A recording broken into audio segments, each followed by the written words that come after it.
They've given up on religion. It's like when people leave your house like parasites, because religion has been parasited by religious people. And the one thing I really count on is that no one around me ever seems to think they're religious. Now, it's not true, but I'm glad that they don't think well of religion. It's like that's something, but I find myself more and more religious. I'm like, no one's ever going to explain the world to me. I don't like any of the explanations. And quite frankly, all you need is the love of a child. And like, you don't need most of this world. I mean, your own inner child, right? You don't really need only anything else. If you had the body and mind of a 4 year old and your mommy and daddy, think about it. But even if your mommy and daddy kind of slowly drifted away and they treated you like a totally self reliant being that you are, right? And maybe they just came every few days to make sure you had enough, Pop Tarts in the freezer or whatever, right? The ultimate college, and you're 6 already, and you're pretty fucking mobile, and you just, what? You have all you need. You're like, and someone came along, and I came along and said, hey, 6 year old you. It's like, do you not have everything you need? Because, a lot of people are looking for stuff all over the world, like they lost everything. And are you feeling like you lost anything? And you're like, what the fuck are you talking about, dude? And who are you? I'm like, I'm the dude in your hypothetical dream situation, asking you if you need anything. And it's like, no, I have everything I need. Well, thank you, little one. You've made my fucking point. Now fuck off. This is my land. I'm the little boy, and I rule this world, and you'll die. Anyway, if you follow my train of thought, what I'm saying is that your spirits are only native spirits. That's okay. I was seeing the golden eagle a few times earlier today. Um, Scary territory I'm in. Healing though. I mean, to me, therapy is the right amount of risk, combined with the right amount of patience, combined with the right amount of honesty. In any kind of therapy, I think where you can just be totally honest, like you're getting a long way there, right? And then as you improve your ability to have your own environment, just like when you were a child, to feel and say whatever you want and make the most out of it. So not just therapy, but self-teaching. Have your own religion, your own path. Call it the golden way, the triangle I've never seen between a woman's legs, whatever you want to call it, right? The penis I never had, according to my mother. And make up your own strange religion, and it can be therapeutic, but it could be like the magical meaning making of me when I get to do things by myself, for myself, and with myself, that first and foremost, in my birth in this world, while not meant to take me away from my family, was kind of the best way to be away from my family, if indeed you had to or wanted to at any time, with the sort of right amount of regulations and safety and the like people actually made a thing about leaving you alone. You could almost pretend like the world had only ever isolated you because there was a secret cult in the world that made sure that you would feel suitably motivated to find the power of being alone. And you were like, thank you, world. What an incredible lesson. I wish you had told me in advance so I didn't shit my pants. But since I suspect that that is a common occurrence in these situations, I feel part of my secret sisterhood is speaking to me now. I feel all the sisters that have gone before me that have been by themselves in the world and shit their pants. And it's like, okay, girls, change underwear now. Take this opportunity to unsoil yourself. Excuse me, sir. What if I crapped in my own mind? Well, that's okay. Just read the first few chapters of the Bible and then wipe your ass with them.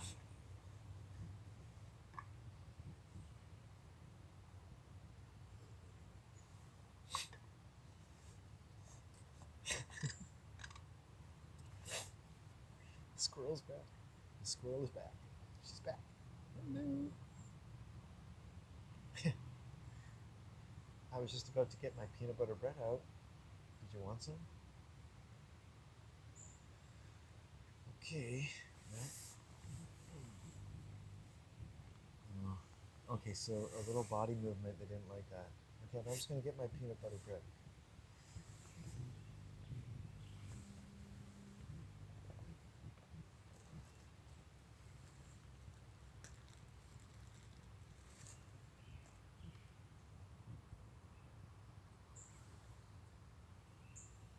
Mm.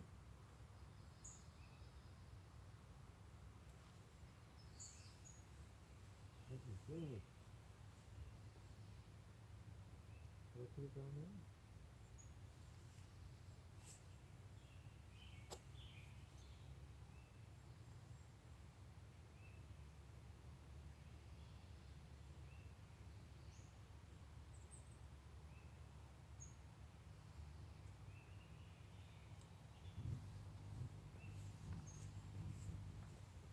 So I put it kind of halfway between us.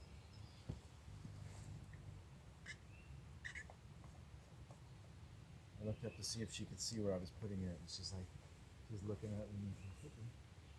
I was gonna like go up to the tree, then I thought that's a little too close, maybe. So.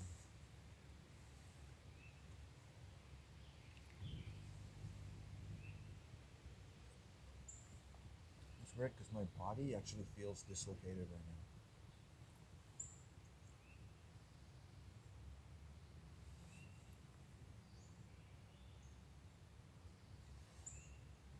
My body feels a little dislocated.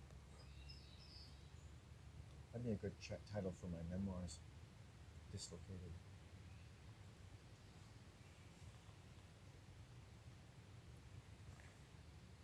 And I feel like the world around me is dislocated. And I'm like, I'll meet you there. You know, my body sort of said as a child, you know, I sense the world is dislocated around me. I feel dislocated. So I guess we're going to have to meet in some sense in a place of great dislocation. And so my life prepared for that. I was going to meet people in a place of great dislocation.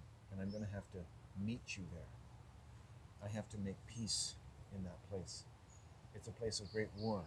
In fact, it's maybe in a sense, or all the true war of this world, the bloodshed, is in a place of shared dislocation. If we could magically, in our words, in our hearts, and in our minds, summon up the courage, summon up the energy, the electricity, we could stumble over all of our pain and hatred. All we need is to sound forth in our isolation, in our weakness, in our fear, our trepid fear, our intrepid hope against all hope. And we felt how this world could actually conduct spellcraft that could physically get into us, into our bodies, through the people that loved us. And how diabolical that is. Okay, how fundamentally diabolical. And I don't mind if you let out a little diabolical laugh of your own right now, a scoffing.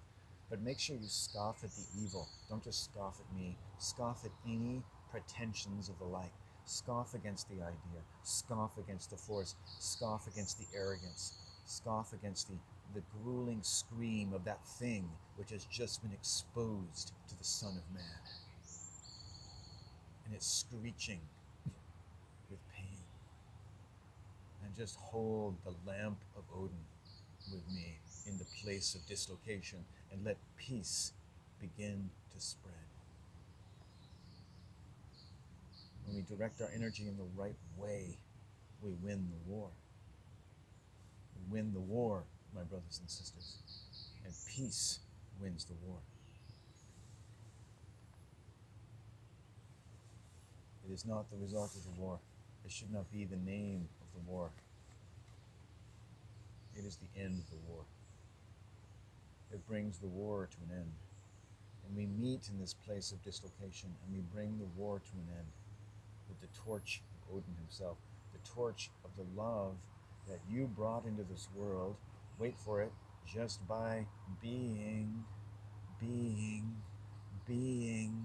right? Being is in the pace, in the peace of this place of dislocation. Being. Don't even forget. Forget about being you, being me, being yourself. Just being. Being was enough to bring peace to the entire world. Hi.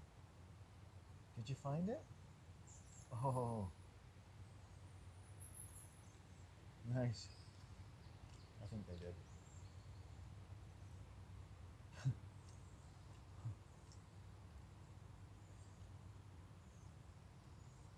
I hope you found it.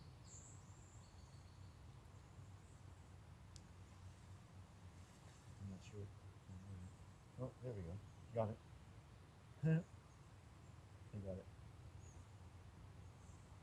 Eating the peanut butter. Oh, I like that. Every animal likes peanut butter. I think. Hey, is that good? I'm having some too. Hmm. Having lunch with the squirrel. Lunch for two. The lonely man and the squirrel. Here's to you. So I said, feeling a bit dislocated. I thought, yeah, let's honor that. That's it. That's it entirely. I diagnosed myself of feeling dislocated from the world around me, and the word found its way into my vocabulary 20 years ago. Um, I don't know what I was reading, but this idea of dislocation, and it's not used a lot, but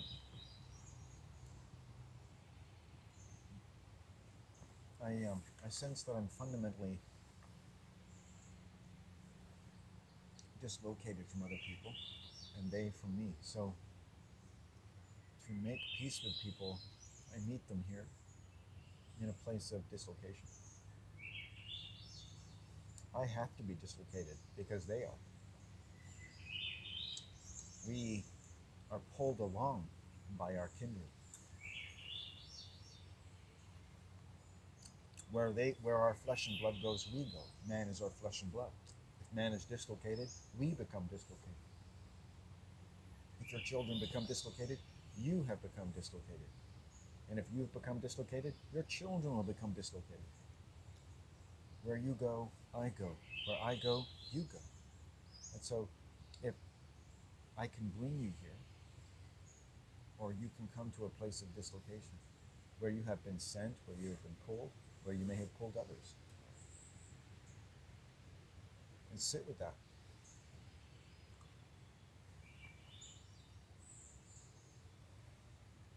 And say, what is it but our being that really wins all, that brings peace to the war of dislocation? Oh, I'm looking for some more now. Okay, here you go.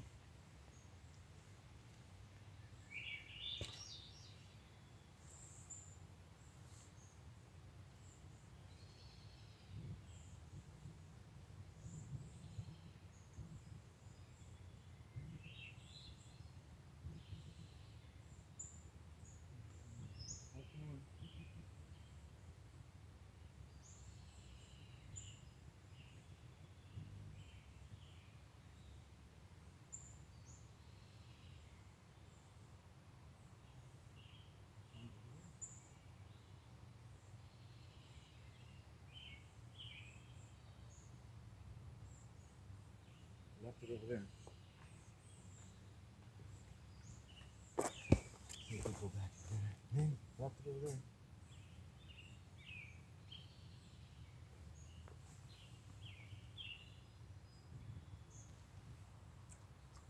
My mother is fearsome.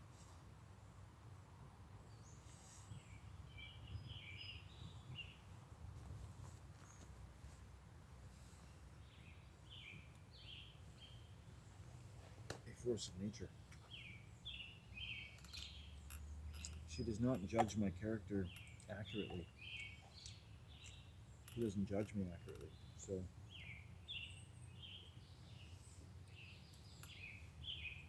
her respect for me is always grudging. It exists. There is some peace between us, but it's always bookended by some kind of persistent grudge. she will give me that respect grudgingly, but she bears no grudge against herself in the way she treats me.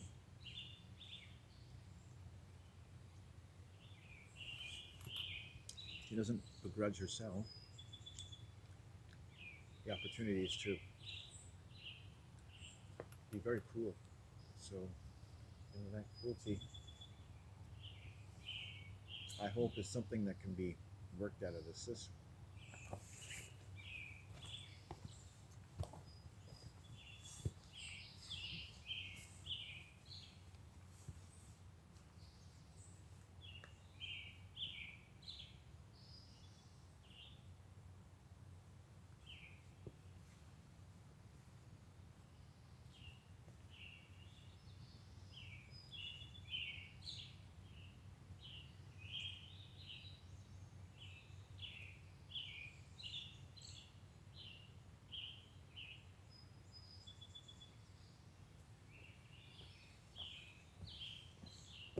Left a little more peanut butter bread there.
I'm lucky to have the solitude I've had here today.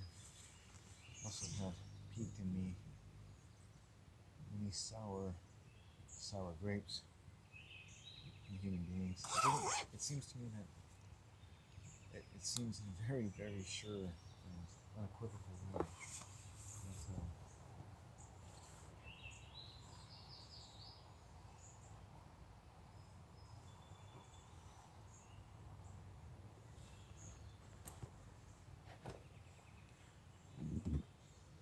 no human being has ever had a really competent or determined grip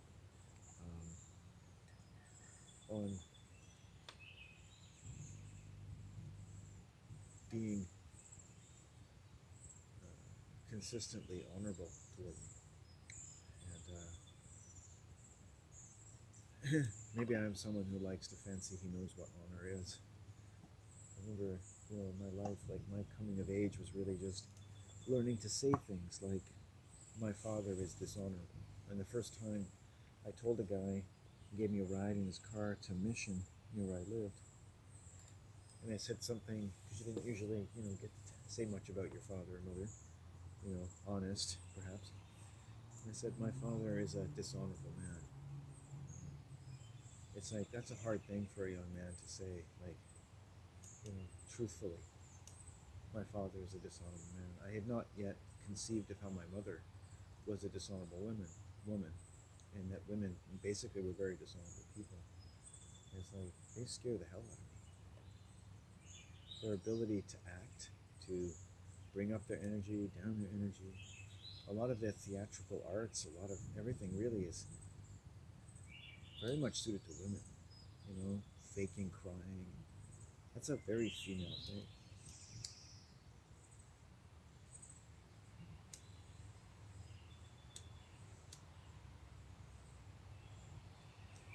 I've met women who could give classes on making yourself cry. They're so good at it. I would never think that someone could just turn on the waterworks, but they do. It's amazing. Women have built into them a great capacity to be warriors. I think they're meant to be like the Earth's immune system. to stand, if you will, between man and sheer anarchy.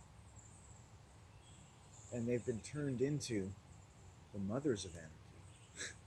That'd be a great name for a band, the Mothers of Anarchy. But not completely. Only because, in some sense, first, and I mean this, the nature of what women were represented to be, their love and their strength, was hijacked at a symbolic level.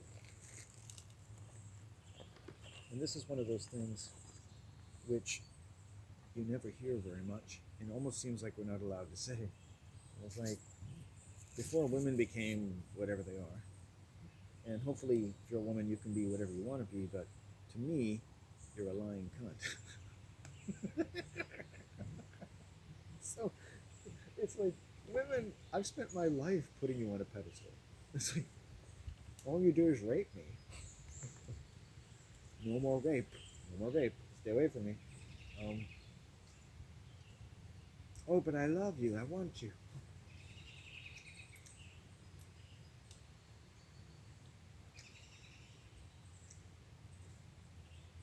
Oh, they're back.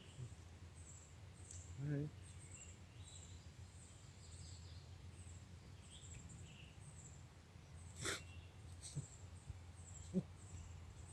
Honey, there's peanut butter over there, okay? And there's one under this tree over here. Yeah, he just started going over there as soon as I pointed over there. So as soon as I pointed to it, they understood what I was saying. Hey, there you go. We're gonna go for it. It's right up there. You see it. Yeah, they're gonna get it. Let's turn my head for this. Yeah, they got it. You got it. She got it. Nice.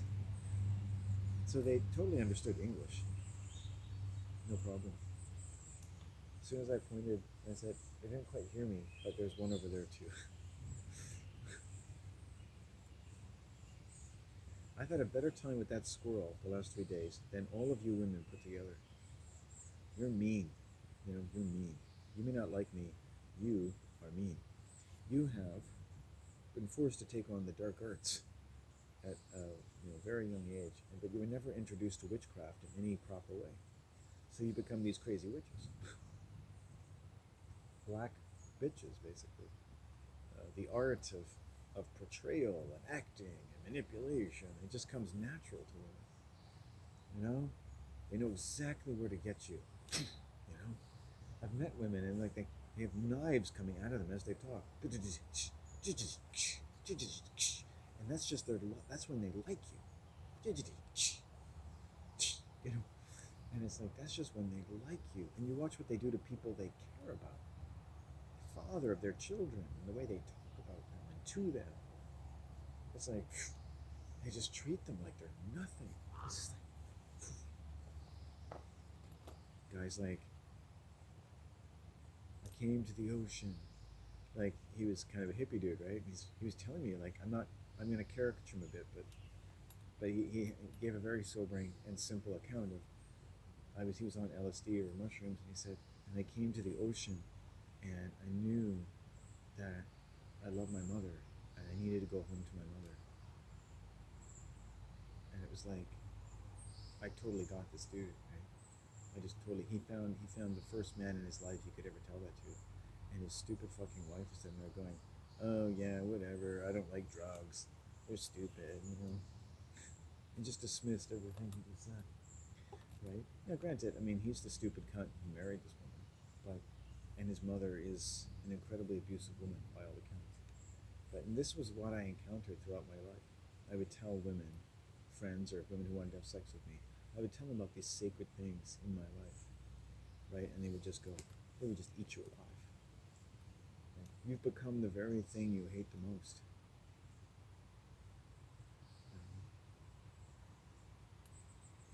And my mom, I see now the way the world is that my mom has gotten away with as much as she has, right? Because the world really forces and allows women to get away with a good deal because, and it's getting something from them. It's getting something out of that deal, right? It lets women get away with a good deal, and it gets something out of that deal. And I'm not sure if women are getting what they want out of it. I would just add that. I don't think women are getting what they want. Oh, a little birdie behind me. Nice. Hi. The animals just come closer to me. And I tend to pick up on them a little bit, so and they like that. They trust my instincts. Like I'm with them, like I'm aware of things. And like not like children completely, but a little bit like that. They like my level of awareness.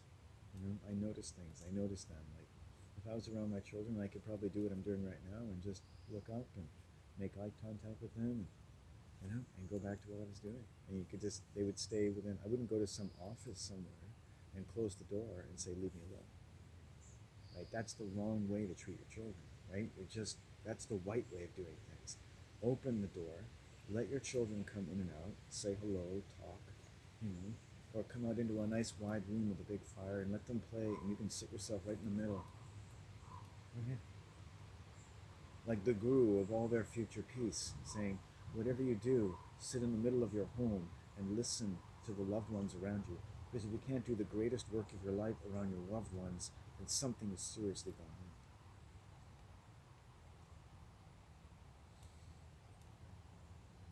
Around your children, let them hear some of your frustrations. As you write your letter to the Queen, Dear Her Majesty, I am very consternated about many different aspects of your so-called reign upon the earth. Damn, bitch. Sorry, Jupiter. It's okay, Daddy.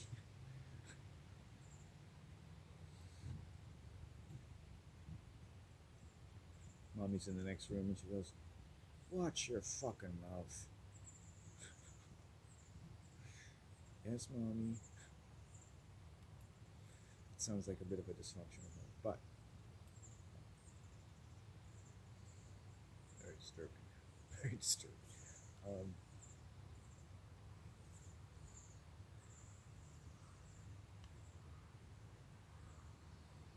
you may have noticed that there's a psychology to everything.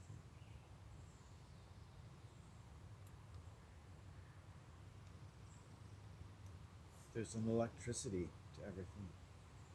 That everything gets to you. There's a psychology to everything, an electricity to everything, and everything gets to you. And then somewhere in there is your voice, right? And your voice can connect you to what things have gotten to you, the electricity in things, and your own psychology. And that's enough of a mix to be very useful to you throughout your entire life. Put you anywhere in the world with a few modulations, customizations to your preference. You could do a lot of your work if it came down to it, helping to preserve the mind, the health, and strength of your family and your home. With those ingredients alone. Life is great that way. Humans are great that way. The powerful things about humans can be put in simple ways that don't insult their intelligence. It's a completely different medical philosophy. It's like, I think there's something wrong with lesbians. I absolutely do. I think a medical philosophy should account for the increasing rate of homosexuality in the world, which is actually not a good thing, any more than my life is a good thing. Like, I have plenty of bad things in my life too. Um, it's a terrible, terrible thing. It's a terrible, terrible thing. It, to be true to the Bible, it should be seen as the number one prophecy of the Bible, is actually that the world would be overrun with more homosexuals. And I find that legitimate object of my clinical, psychological, and magical inquiry, but also my avid pursuit of every kind of medicinal cessation of hostilities within and without. In all that, say, my mother's extremely ill-tempered nature, and how women are treated by the world, and how they we have managed to take, in a sense, the top of society, the mother, like the mother of the law, and turn these mothers into dim-witted and ferocious beasts, you know, eager to perform Her Majesty's service with as little provocation as an advanced ape, which is all basically any decent woman should probably claim she is. Many of whom look increasingly more and more like an ape. Because you should. Like you are what you eat, and you look like what you think and believe.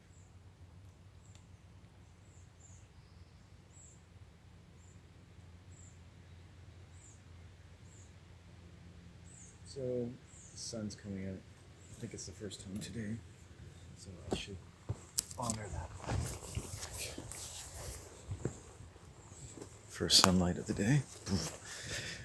Oh, nice. And I came here, 4 or 5 hours ago, in this sort of sunspot, waiting for the sun, and it wasn't here. And many hours and many paragraphs later, I'm gonna do some stretching after this. God, I hate what I have to say. What an awful life you must think I have. Yeah. You would think, there's the wild roses in the distance. And the wild roses, they don't scorn me. Like, none of this place says, oh, you should talk differently. It's like I looked at the spider I was looking at discreetly before I waited for my coffee shop to open. And the spider just in the early morning dew. And I thought, this spider speaks to me. Spider, what a great medicine. I'm just going to sit here really kind of stressed out. But I let the spider kind of spin its web in front of me. And I thought, I'll just, there's a little bit of strength there. And there's something that's not scorning me. There's something that's not scorching my very insides. And like these wild roses, they don't say, hey, you talk too much, or you're stupid, or you're crazy, or you're sick. And, I'm alone. And I don't need to really worry too much about people hearing what I'm saying. And that's good. That's good for everyone. And then I get to say whatever I want to. And the thing is that if all human beings said whatever they wanted to, it would probably be very hard to hear, wouldn't it? And a lot of people, me, you, or anyone, might just... There's a squirrel over there. Yeah. Did you find the other piece? It's under this tree. Did you find that? Anyway, I hope so. A lot of people you might fear, or you might feel, a little more consoled in hearing the tribulations of other people, and that they would just spill the pain and the grief that you pitied, maybe. Oh, they're just sick, crazy. The fact is, if most human beings really poured out their hearts and their pain, they would, it would be like, it would stir a lot of things in people, and people would maybe begin to try to account for the deepest pains of their life, and what someone did to them would probably come up a lot. My mother did this, my business partner did this, my wife did this, my husband did this, and then this happened to so-and-so, and then they did this, and you would hear, and you started listening to hundreds and thousands of these people. We're not even talking about Holocaust victims, and already you want to kill yourself. And you're like, oh, this is why we have TV. This is why we have art. We don't want to hear the balls out naked truth of humankind. We need metaphors and ironies and complicated religions. This helicopter pilot that sees death day after day in Afghanistan. A woman said, my faith is what keeps me. She goes to Catholic Mass once a week. And just, if you don't see something kind of horrid and horrible about all that, then we're obviously not built the same way.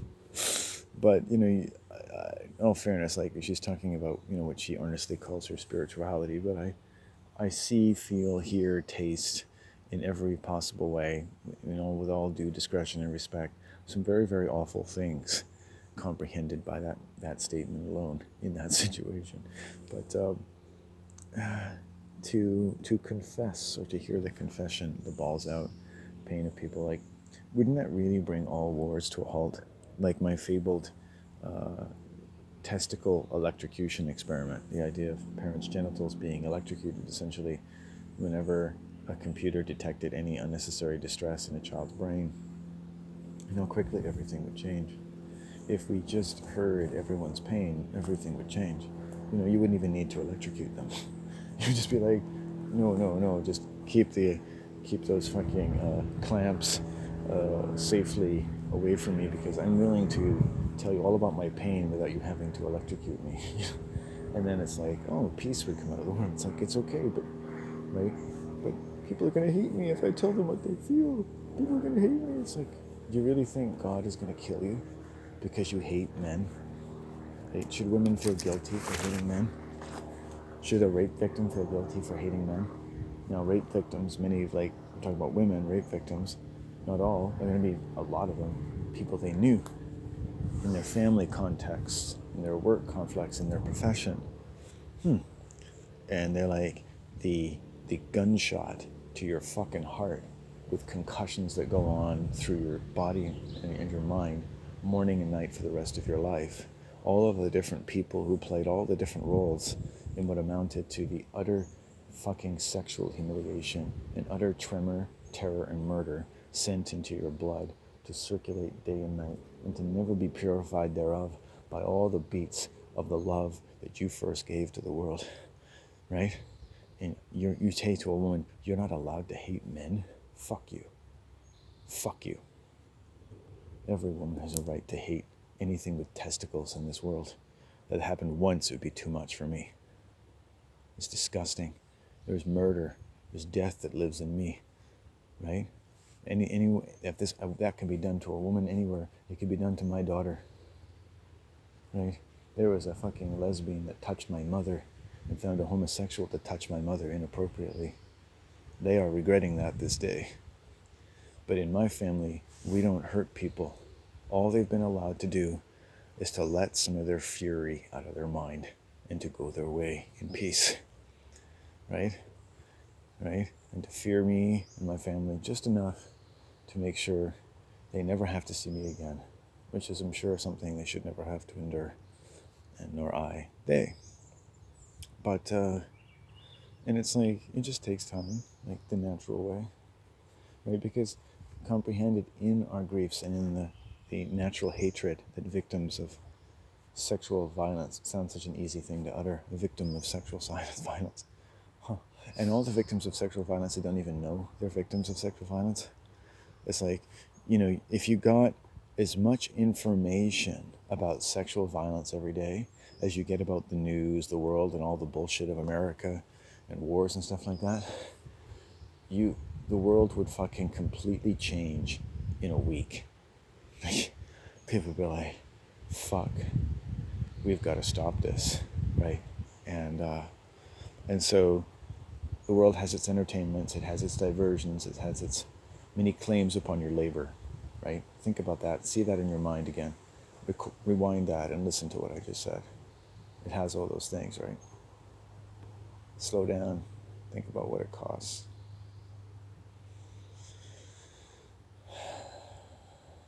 Divert yourself by thinking of the pain of your fellow man.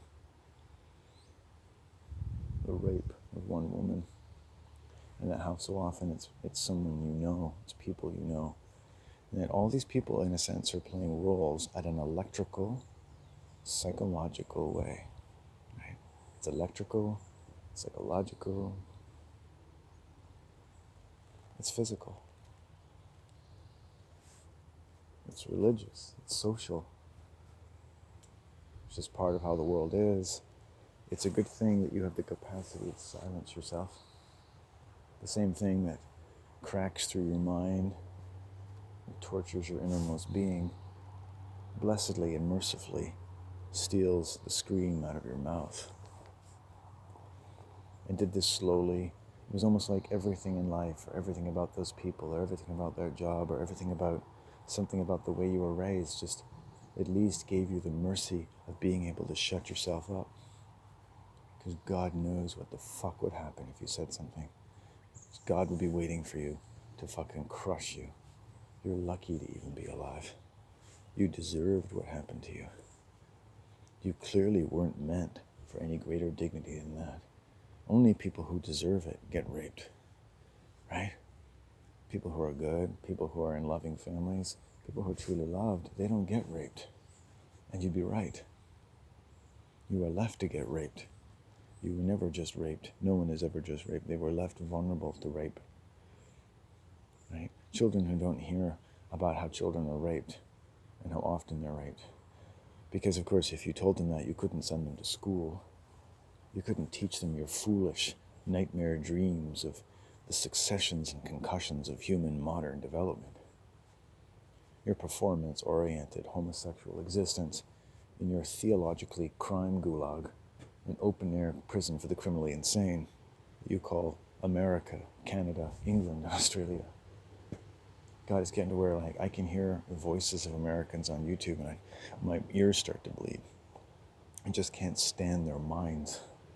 I can't stand the way they talk. I can't stand to look at them. I can't stand the look of their heads, the look of the shape of their face, their eyes, their bodies, their necks.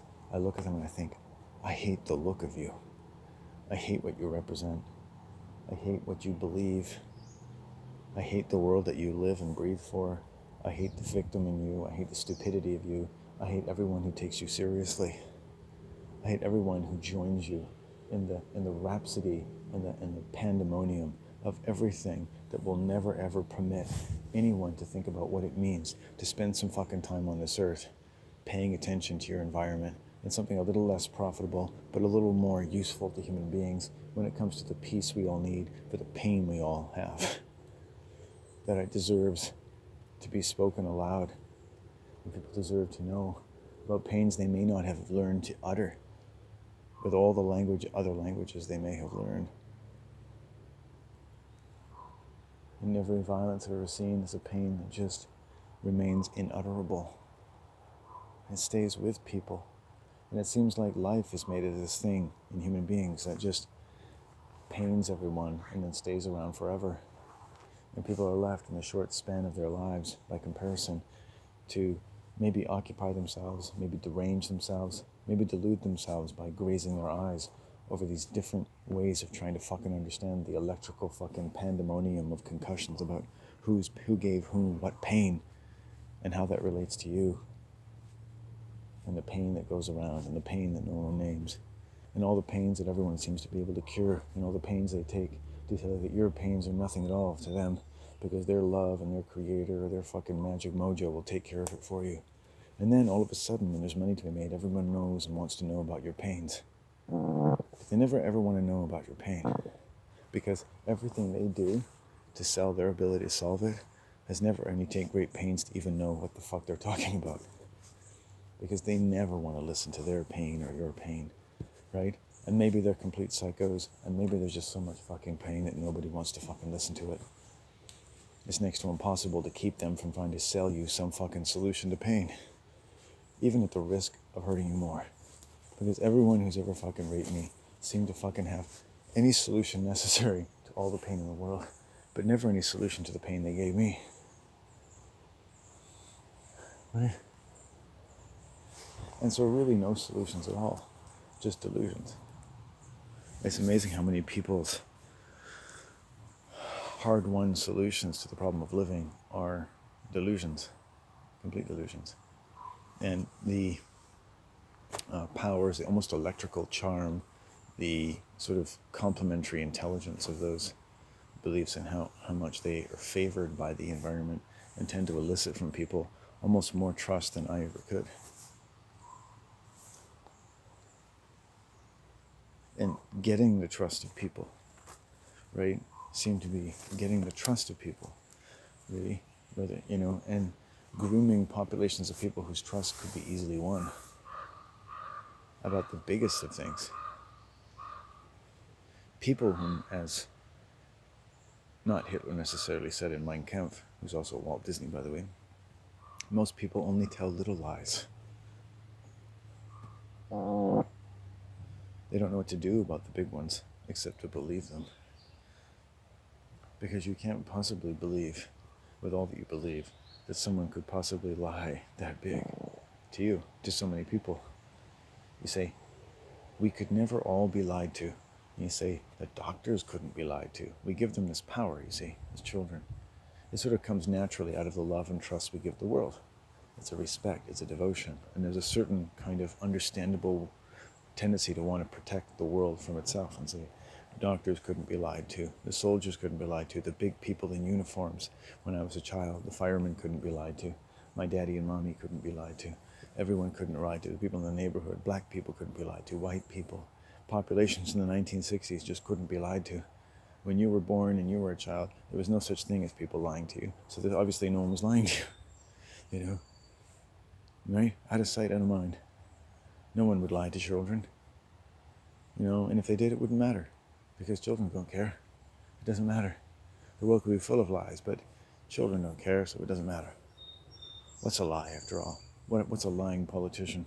It's just another Tuesday. It don't really hurt anybody, does it? Wars never involve lies, not in ways that really hurt us, not in ways that should diminish the capacity or the luster of our flag or of our world. It seems strange in a way, doesn't it? That we could kill so many people and always find a way to justify it, and it should never take away from the luster of our beliefs. And no incredible deception is ever to be comprehended in this, except with the titillating verses with which various conspiracies are recounted and refrained and diced up and sliced up and changed into different narratives like different books of the New Testament. But every fucking time you can bet you're invited to dinner and you're going to be eaten alive. David Icke is an alias. Oh.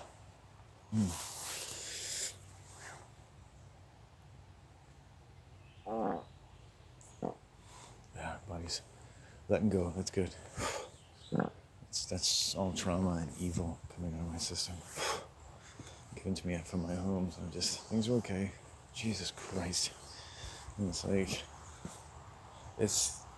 and I can do this, you know, in a day. And I started a few years ago. I was hanging out with this homosexual, this impotent man. And again, homosexuality, all these different names, but it's basically impotence. But if I just said, you know, impotent people, you'd be like, oh, okay, like that's not many people. No, it's like everybody's impotent.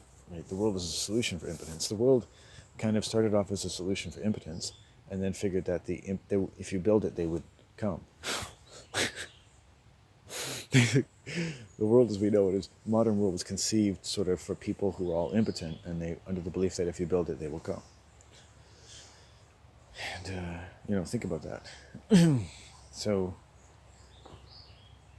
I'm just getting evil out of my system. But I hung out with this impotent man who wore Mormon's clothing, and it solved many of their problems thereby. And it solved one of my problems, which is my problem that I had in believing that people could just change their gender, be impotent, change their gender, and go to coffee shops and tell people, literally say out loud, that they traded all their baggage for women's clothing, as if that they had accomplished the fact, like baggage, women's clothing, no more baggage, here I am, no more baggage.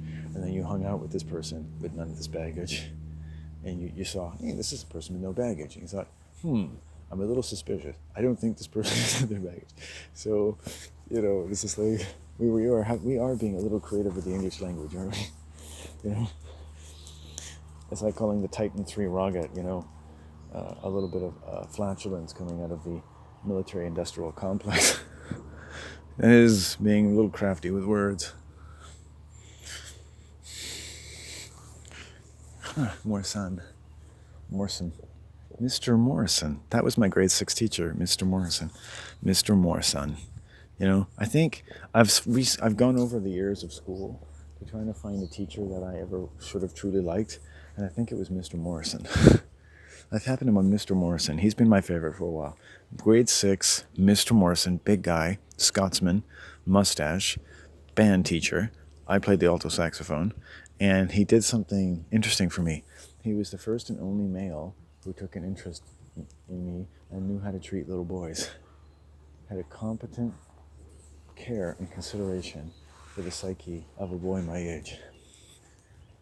Terrified me because, of course, I'd never been, as a big man, I'd never been around someone who actually cared about children in any kind of competent way, and it never was since. So, Mr. Morrison, grade 6, that was pretty much it for me. And I didn't get a lot of one-on-one time necessarily, and never would have probably been able to do that. It wouldn't have been possible. There aren't a lot of things that are possible for abused children, but, it would have been just too overwhelming. Again, it's like this: when the psyche is hurt, you just don't pull out the knife, But families need to be put on life support. If I ever, and I think I will, have a lot of money one day, there are things that I'm going to want to make available to human beings with, every possible haste, and that's going to be medical emergency and lawful relief to families who are suffering from generations of sexual abuse. I think that this is a travesty and a delusion that has permanently stained, fractured, and revealed to be the ugly, artificial fucking cunt-sucking beast that civilization's best claims upon our human enterprise and human love could possibly have every reason to bear. It's so interesting. As children, of course, it's nice to think nicely of the world. As people get older and they accept all the abuses around them, and they consider themselves sort of people who know, like they say they live in a moral world, and people can march and laws can be changed, and you've got millions of people sexually abused day in and day out, men and women and boys and girls, generations of people who are just being permanently condemned to a daily, morning and night dirge of that could never purge enough of the terror and the fracture and the dislocation of utter human hatred and just perversions of human nature that are screaming through time. The true screaming eagle, screaming into and out of the man of mine. The way I once saw a fat woman screaming into the face of her 3-year-old girl. And I interceded and got screamed at, complete with spittle in my face. With a little boy, barely older than a girl, basically standing there and going, you leave my mother alone, right? And all I'd asked her to do was to desist and explain to her that she's hurting her daughter's mind. And explain to him that I think your mom is very angry today.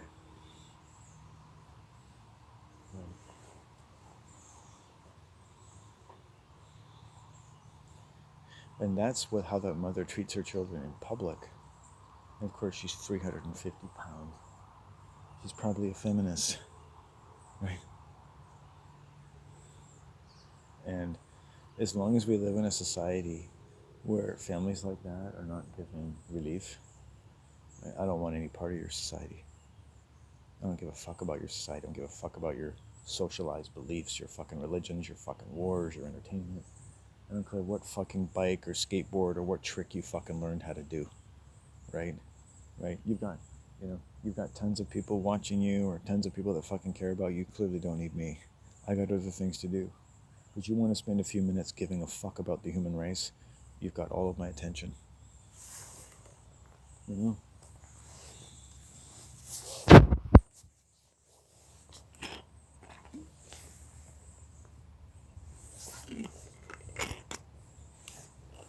Just show me that you've taken some time to be with your pain.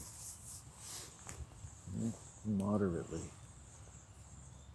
It's actually something that I think a lot of people do every day. They may not realize when it started, but I think a lot of people every day spend time with their pain. and then like get the beautiful release. You know, you have that one cigarette, that one cup of coffee, whatever it is, and then, the sun's coming out. I don't know what combination of coffee and chocolate, or and the mania that comes out of my mind, where I arrive at just like, okay, I think I can walk home in peace today. I've got the war out of me, the war of the words, and I'm gonna come home, and the sun is at least an hour before I have to leave. So now I've been going for 6 hours and 40 minutes. It'll be almost 8 hours before I leave, just sitting here talking. 8 hours straight. Right? And it was like that the day after she assaulted me, like a few days ago. I just fucking cranked it up. Right? You come at me, I'm cranking it up. I'm gonna go to my fucking pentagram. Fuck all of you. Fuck all of you that don't have to do this. Fuck all of you. I can't believe human beings don't need to do this. And maybe I'm being a little too proud when I say that, but maybe you'll forgive me the 7 hours a day it seems to take for me to fucking be able to shit properly after dealing with one of your fucking lesbianic mothers called my mom, right? Because she's more yours than mine, basically. She belongs to your society. She's an agent, an actor, and fucking abused fucking clone of a communist orgasm. And I just fucking can't stand it. I fucking hate it, and I love being able to fucking say it. I want to write a book one day. I want to borrow a name from John Wyndham and call it The Chrysalis. And it'll be like dedicated to all the people who are fucked over by this fucking disgusting fucking world. And it'll be published by Simon and Schuster. And it'll have a foreword by Oprah Winfrey going, "This man may sound like a hateful, bigoted, misogynistic waste of human flesh, but I consider him a close personal friend. Please listen to every word very carefully." Signed Oprah Winfrey. But there'll be like some kind of suspicious little change in the handwriting. It's like, and then Oprah will of course have to sue me. It's like, I didn't fucking write that. It's like, well, the damage is done. We've already printed the first 100 million copies. Be a picture of Oprah smiling, me and Oprah standing together hugging, pointing at me going, yeah, he's great. It's the nicest white man I ever met. The nicest angry man I ever met. This red man did give one honest account of me. He was not very nice to me at times, but he did say, like, because people don't usually say nice things about me. He said, he's a very cynical dude, but he also has this incredibly optimistic outlook on life. I do. I have a strong will, I have a strong mind, and I'll get to the end of this fucking murder if it kills me. I'll murder myself in public on D-Day in 2030 if it just fucking changes one fucking fraction of this world. If I really thought they would do something, but of course that's fucking useless. You might find it entertaining, but it wouldn't really accomplish the full, zenith of my existence. Pouring gasoline on myself. It's like, wow, that was quick. Ooh, I can smell my own flesh burning. God, that hurts. Maybe this wasn't such a good idea. And then my mind will just go unconscious. NBC and CBS will have their greatest ratings that year. This guy was so repressed, he literally burst into flames. The world's first live occurrence of spontaneous combustion. Spontaneous combustion?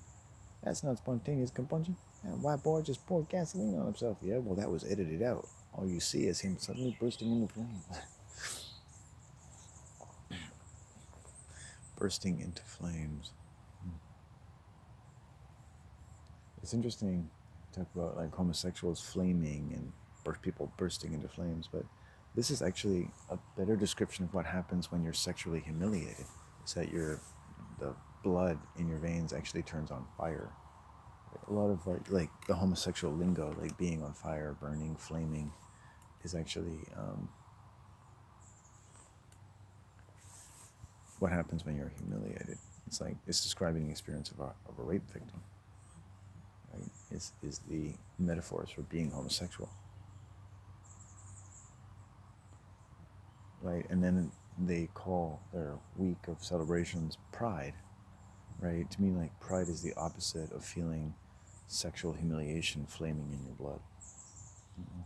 So it's like rape and strange neurological changes and how people can be compelled to think and act in groups and over ages and generations is, I think, you're painting close to a fairly good circle. It needs a lot of other circles, and needs a lot of help and a lot of support, and, you know, and people do, and the concept and the way of looking at these things deserves a lot of help and support, into the banner of something's happened to humanity. What is it? It's not good, and it's sexual, and it's in the language, and it's in the religions. And in all fairness to how much of them we should probably hate, but with every moral fiber left in our bodies, let's take time to see what's happening. Because sometimes you know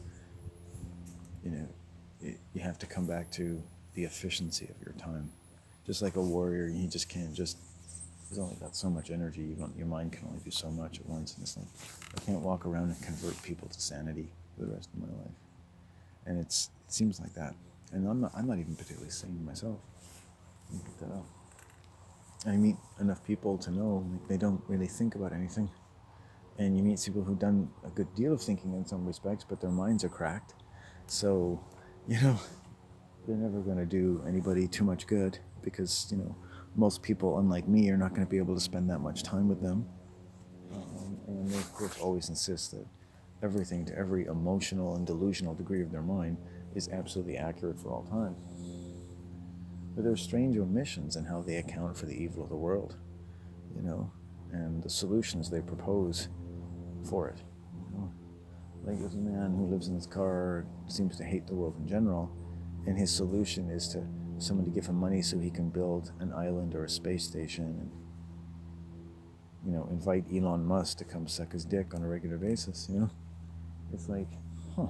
And then other times just these wonderful, limpid visions of human existence and nature and just connecting to that part of us that just is able to go wow and look at a leaf and enjoy the glory of it all. Which is nice, but I also make use of the glory of it all.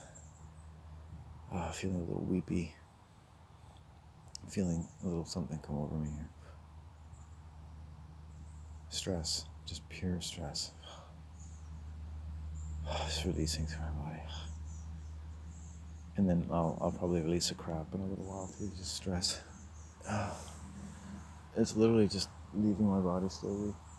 The shit that my mom puts into my body, I don't know. Like I learned around this tranny that I was around, like I could spend, because they introduced me to marijuana again, and I would go see them, and then I would spend a day or two hiking, and I'd get rid of the poison they put in my blood, and I could trace it, like 2 days later, and then I would go back and spend time with them, and then I would get rid of the poison in my blood, and I'd go back and see it, and then get rid of the poison, and I was like, wow, this really works.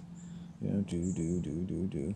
And it followed a narcissistic epic, meaning like within a year or two, like I pretty much had to walk away because they start to do what, psychopaths, sexually predatory people do. They just try to take more territory, make you always feel, pretend like to give you a certain amount, but make you feel like you owe them something. So at one point near the end, like he invited me to Campbell River, and he said he was really, really insisted that I come and see him while he's house sitting in Campbell River.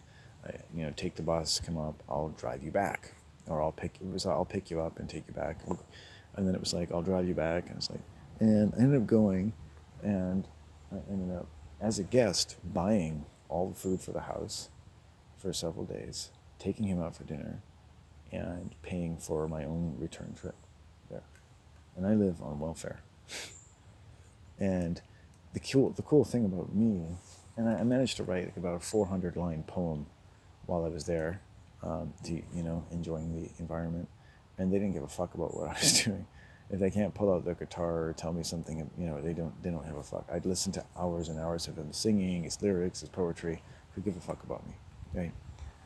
And I had budgeted for this, right? I just like, all right, I don't expect much from such people, and it's like I like to give them a chance, and it's like, and it was just like things just slowly, and they started to take more advantage, and you could see like this was all part of an agenda that they had. They were following a sequence which, on whatever level, consciously or subconsciously, they were enjoying. Like this relationship was moving along in a direction which they enjoy. They started offering me more. I came home from that trip, and they were like, I'll sell you some weed or an ounce of weed for $400, which would have been the biggest purchase of weed I'd ever made at the time. And it was like, now I think about it, I don't know, what was it? $400. It was actually, I didn't know a lot about weed, but I think it was actually an extraordinary price for what he was offering, but it was like a deal or something. And I just smelled something awful in this person. I realized, like, all the time there's something stinky about how they involve money and what they're doing for you. And over time, they would invite me to their house a lot, and I would end up buying groceries, like $10, $20 here. And I realized it was costing me more to have this person with a friend than if I didn't. And they had hundreds of thousands of dollars buried away. And I live on welfare, and they're inviting me over, and I'm buying food for both of us all the time. And they're enjoying this. They're enjoying making me dependent on them in a way. And I'm also, when I eat at their house, I'm farting the entire time. I'm going outside to fart. It's just, the evil is just going into my body. This person is so obviously evil, and that's what makes it possible, because they're so fucking obvious. And eventually the day comes along, and they go that little bit too far, because they have to keep going. And you wonder, like, where is the end of the road for these people? There's no real long-term benefit to them behaving this way. And then it's just, you just walk away one day, and they don't realize that I'm fully aware of everything that's going on. I feel everything, right? I can walk away from this whenever I want, And the time eventually comes where, oh, okay, they tell you, it's like, it's time to go, right? It just, energetically, it just snaps, right?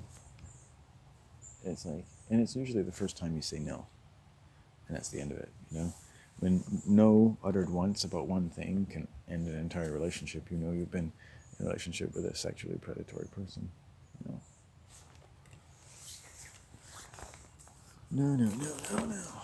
Incredible, isn't it? I'm gonna walk around a bit and hope my shit. Yeah. You say no. Nope. And that moment comes, and it's uncomfortable, and people might think you're a violent person. There was a local sexual predator here, an older woman who was stalking me, and I said no to her one day. She said something humiliating to me, and I said, please don't come up to me again. And now she's afraid of me, right? And it's like, I just said no, right? Ever since I met her, she just came too close, said too much, over familiar, no boundaries every time. And just one day it just got too much for me. And I said, no, stop it, stop coming up to me. And that's a big deal for a man to say that to a middle-class woman who's come out of an institutional career. No one's ever said no to her. She's been around children her whole life, and they can never say no to you, right? And always convinced they love children and know so much about children. And I could tell by the way this woman had treated her dog, which in every way exhibited signs. Before I even knew what she did, I said, it's like your dog is trained to be a human. And she said, funny, she told me, funny you should say that, because I worked in child development my whole life. And she was proud of this. Proud that her theories of child development could be applied to her dog. Think about that for a second, right? And she hated Cesar Millan, the dog whisperer, by the way, who emphasizes treating animals according to their nature, right? But behavioralists, right, they usually treat animals and children the way the experts tell them. And they're the ones who like to tell you, this is the way to treat children, this is the way to treat dogs, the experts say. When someone says they say about their children or their dog, they're sexual predators. Because anyone who had any sexual bearing and any moral right to have a child would never treat their child the way people tell them to. So, you don't get to tell me how to treat my child. I've been in this world long enough to know I don't give one flying fuck about all the greatest people you fucking pitiful motherfuckers think have ever told you on how any fucking animal or human should be fucking treated. Right? I don't give a fuck to get the maximum results, the performance, make this amount of money, get this marriage, get these jobs, be this person, lose your balls. No, thank you. Go fuck yourself. You fucking think you've made yourself a morally coherent world? You are an animal, you are a psycho, you are an ugly monster from the deep. And that's what the Black's Law calls you a monster. So take it up with Black's Law, the law that your society follows, which calls you a monster. Take it up with the USGS, a subsidiary of the United States American Corporation, which calls you a pest. A pest. and develop vaccines and the original patents around the sterilization of wild horses. All on public record, by the way. But keep on believing. Keep the faith, Mr. Jones. Keep the faith. I am keeping the faith. I'm getting my vaccines. My testicles are has-beens. I could have been a contender, says the left testicles. The right testicles, like, we could have both been contenders, except that this world puts the tender into contenders. It turned them into chicken tenders. I think it was a bit of a typo.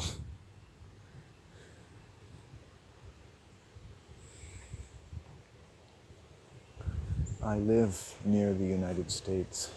I live within 50 miles of their border. You can sniff them from here. Americans. We have various treaties with them. We're pretty much one of their colonies. We're their bitch. Make no mistake of that. But I didn't go willingly. Colonel Mustard took me with Mr. Plum in the living room. Look at that tree. I could probably use some human company. Maybe like Sean Connery. He's shitting over here. I should be shitting over there with you. I would like to shit with you someday. Well, keep working, Mr. Connery. One day you could shit with me. If I allowed you to. I'm using the East Standard newspaper. How about you, my good man? I go for the King James Bible every time. Good choice, good choice. And you have a live CCTV camera with the Pope of England? I do indeed. He's watching right now.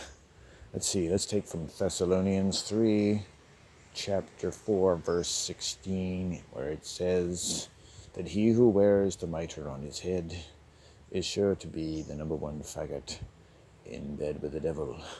And they're all actors on a stage, by the way. And don't they make wonderful little puppets? They should have Pope puppets, and you can put them on your finger going, hey, hey, God's love be upon thee. And by the way, we need more of your money, and your matrimony, and your patrimony.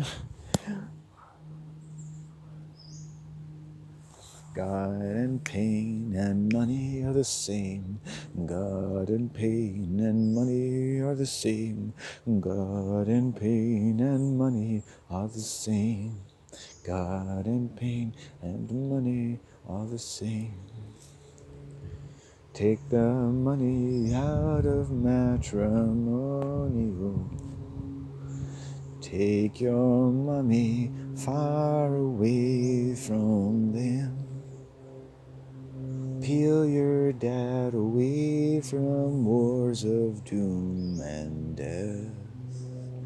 Take your mommy and your daddy back to the earth.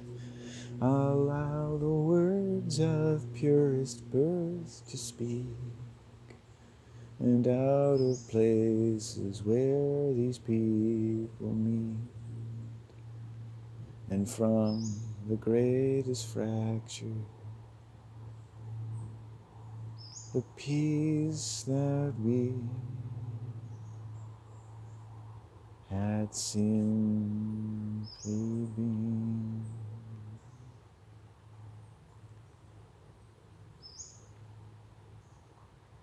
That nothing should have happened in between.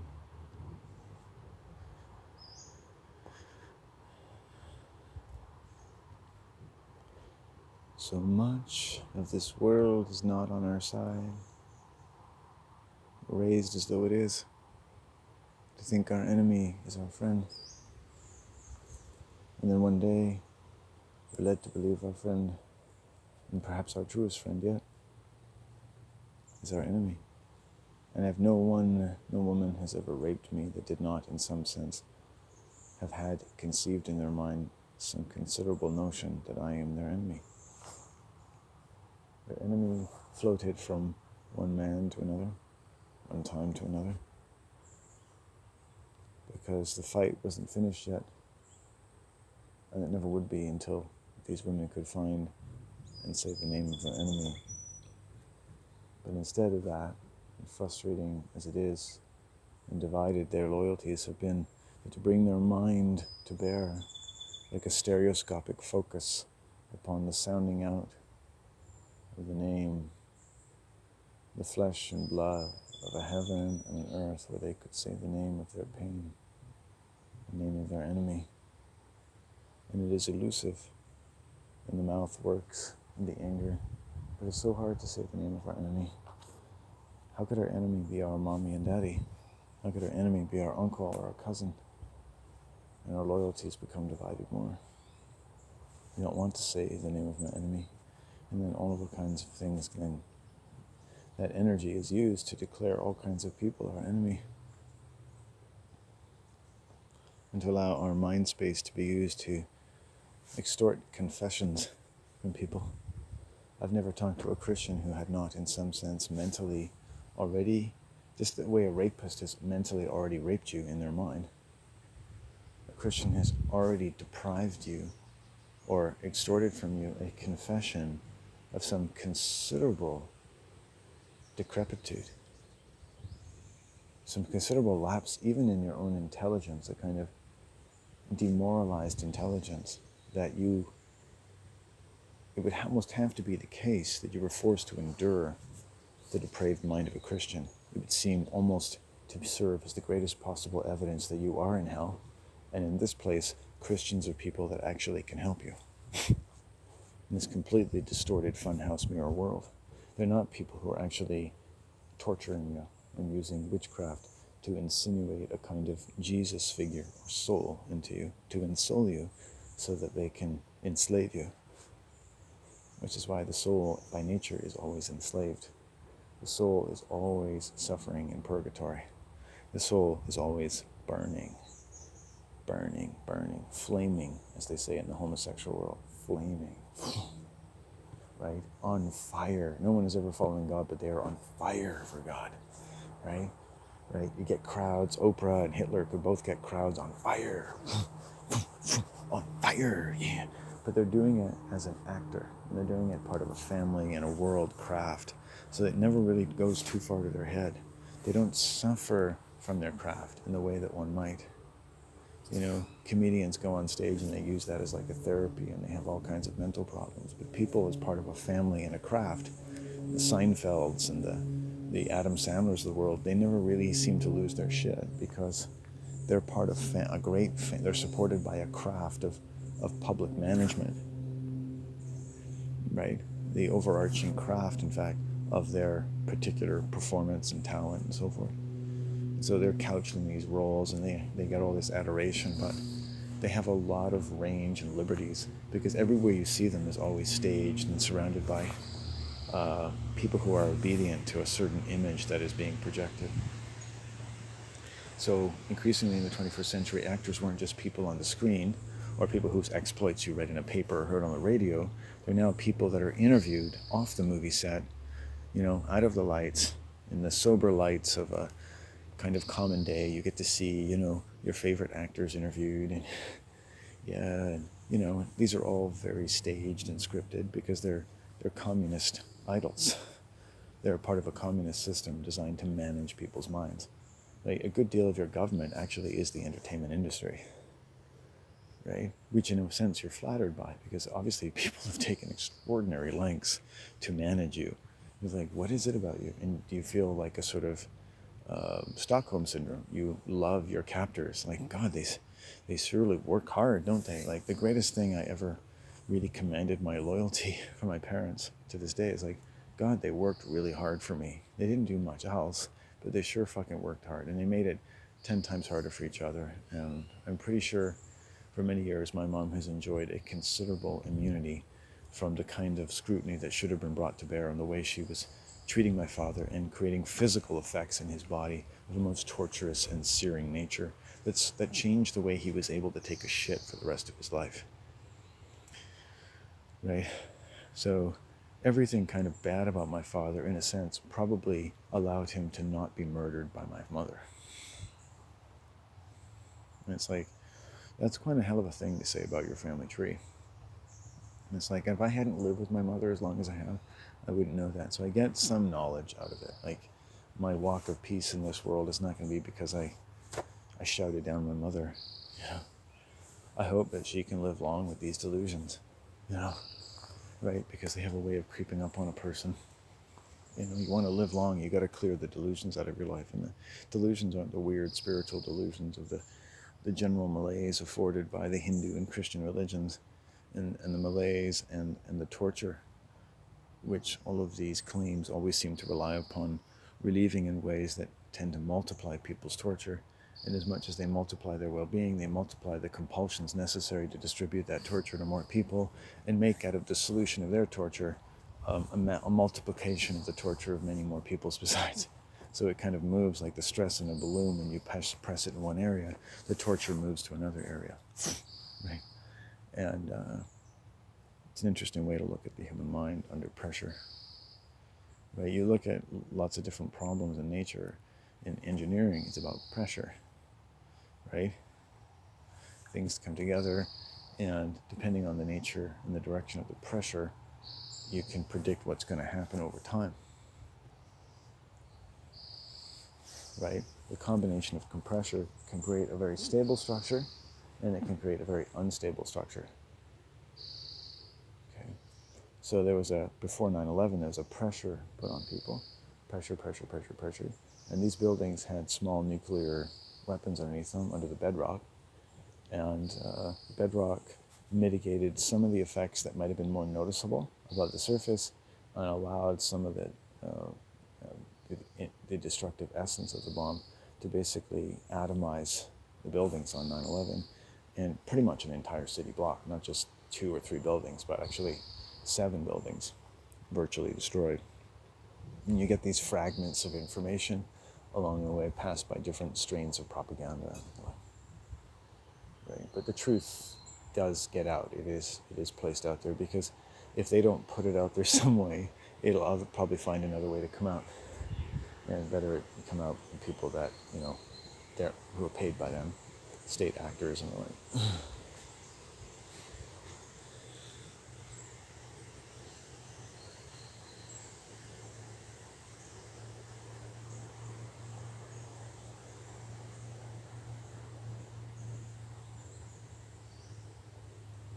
So ground zero was in fact a ground zero in the definition of that term before 9/11, which was the seat of a nuclear detonation.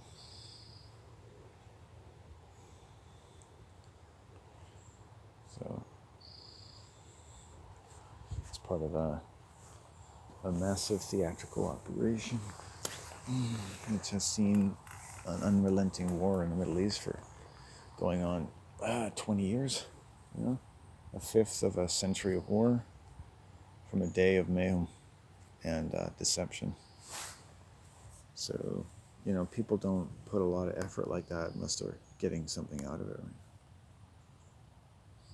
And these actors and these presidents, and it just makes me sick. It's just, holy fuck. I mean, you take away the ability for people to put on an act, and we would live in a different dimension. When will the stage come to an end? I can't stand theater. The last time I went into a theater was because one of my mom's lesbian friends from childhood gave her tickets to some theater where she lived.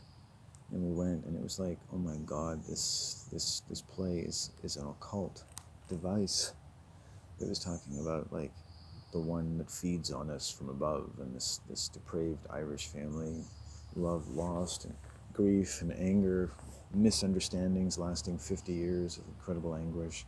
And they end with this poem written by a poet about the one that feeds on us from above. It's just like, holy fuck. The whole thing is like a dirge. The whole play might as well have taken place in a mortuary. It's like we were watching a play populated by the dead, and all the actors were clearly transsexual, just local actors. Right? It's like, interesting. It's like, I don't trust these societies at all. I haven't met anyone really actually quite as suspicious as myself who can yet stay his hand from multiplying his discredit with some elaborate conspiracy theory about aliens and Roswell. But I think things are a much more terrestrial nature. I think you've got enough actors and the media and plays and the publication industry and whatnot. It's you pretty much keep people in a trance. You take away their fathers and mothers and wars of conquest and attrition and money and magic and psychic orgies of biblical proportions, and at home and abroad, you multiply man's enemies from within his own household. Hello, you got yourself the world. Hey, come down, peeking around the corner. Hello, where have you been?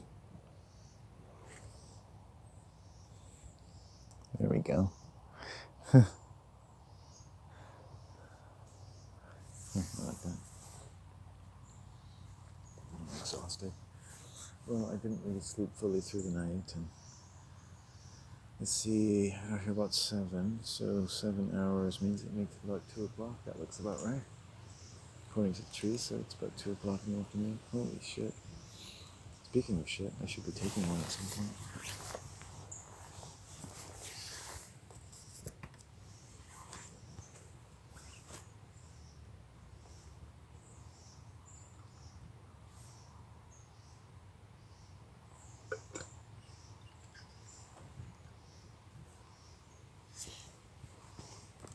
Don't forget, this is a sick day for me. A massive sick day, so this place has been good to me, and it's like I have yet to see the full extent, I guess, of the evil coming through my home. My mother is some kind of like murderous, schizophrenic type of woman. I think my mom actually is a schizophrenic. I'm getting closer to that diagnosis, and it's like she's kind of an ordinary schizophrenic. Okay. They've broken up these illnesses. They've given them all kinds of clinical definitions and clinical contexts, and they certainly can kind of pin them on anyone they like, but at the end of the day,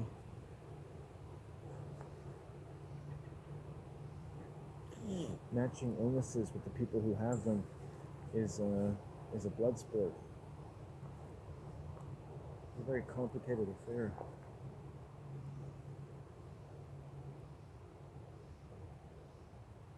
So yeah, I think my mom is not as schizophrenic as you might think, but definitely multiple personality, rage complexes, deception, lying, deceit, believing in the personality cult of fellow narcissists. And a narcissist basically makes a cult out of their own personality. Their personality is a belief system, which in itself kind of may not be the worst thing in the world, but it seems to have absolutely no morals, and it's particularly social. It really exerts itself in a way that they seem to have needed and increasingly felt proud about developing early on in life. The ability to charm, sell, swindle, convince, manage, control, dominate in as innocent or disarming a way as possible at all times, and only to be rebuked upon, open or undisclosed contempt for you, your home, your property, or your dignity. A full-on psychopath. And that's just about everyone I've met. And they're all pleasant, everyday people. Just trying to make their way. They start off with a sad story, and pretty soon you see this person before you, who's as nowhere near loquacious as I, but you figure it out after a while.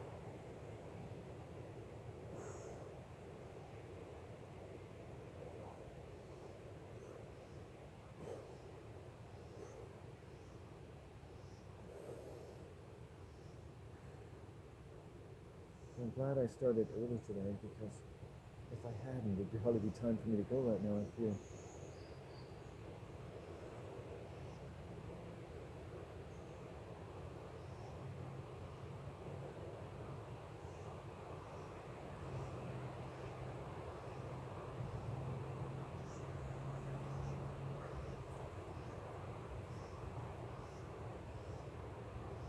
And just in terms of duration, usually I would have to go, but I've got another hour. It's a long day. Long day at Black Rock.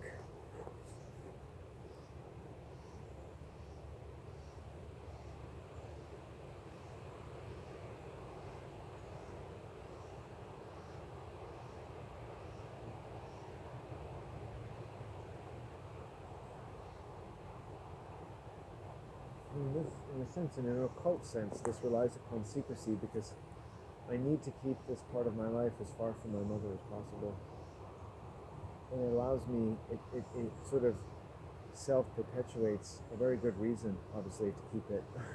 And it also is about me getting away from her as much as possible, getting away from the disease.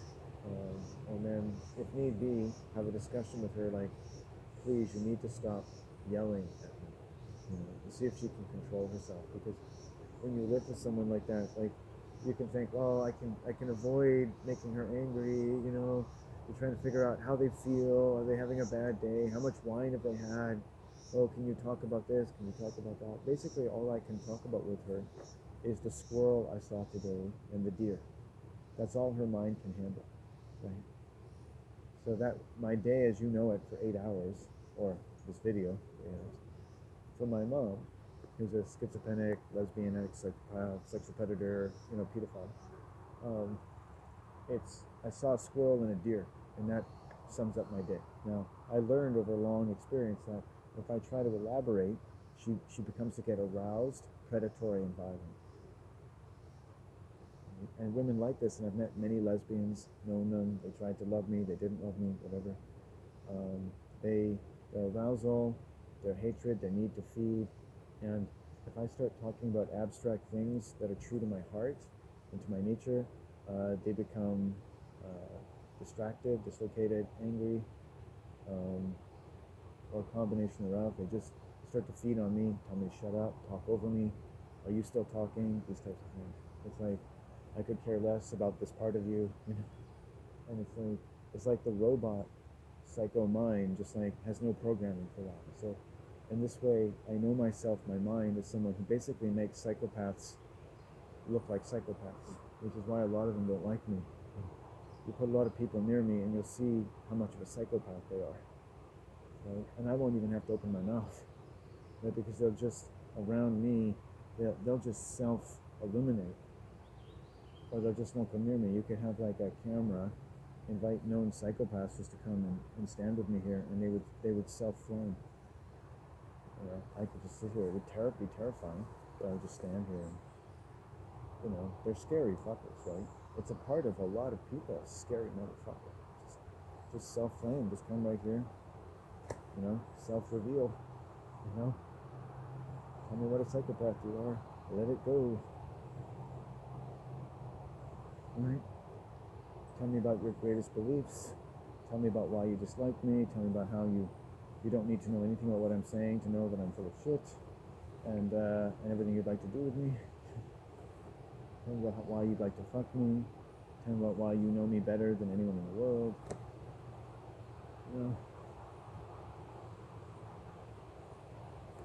These videos aren't really about someone knowing me, although Mother Nature has encouraged me to tell people about my day and my life. And I've taken her advice in that, and it's scary, but it's basically my therapy and medicine. And I'm scared. I'm quietly scared for my life. I said this years ago. I'm scared for my life. If I don't make it, I want to leave a record of these videos. YouTube keeps deleting my channels, but I'm leaving a record of a man whose family, who different women, lesbians throughout his life, homosexuals, have shown me a good deal of interest in murdering me. Schizophrenics, basically. And this is misdiagnosed. A lot of people like me are diagnosed as schizophrenics, but they're actually surrounded by people who can't help but expose them to extremely dangerous conditions. Many of whom claim to love those people and could spend, even after they're dead, their sons are dead, they spend time telling people in perfectly disgusting ways about how wonderful they were to children they clearly had no real emotional connection with in any fundamental way, which is why they died. In deference to which they exerted a proprietary claim and influence over them. They basically fed on them. They cannibalized their own children. many of whom were never really allowed to sexually really have a life at all, right? Or would basically have to flee such women, such monsters. There's not really a name for how women are basically functioning toward young boys. I just say sexual. They're pedophiles. Most women don't really know how to treat children. They were never treated properly in a communist society.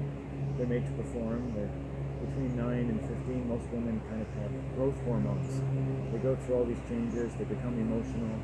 They become performance-oriented. It's about entering the world, sex, dating, everything. All this stuff taking them out of the home, but they basically turn into psychopaths during that period. Like everything that gets them going is like a shell that allows the world almost electrically take control of them, adopt them.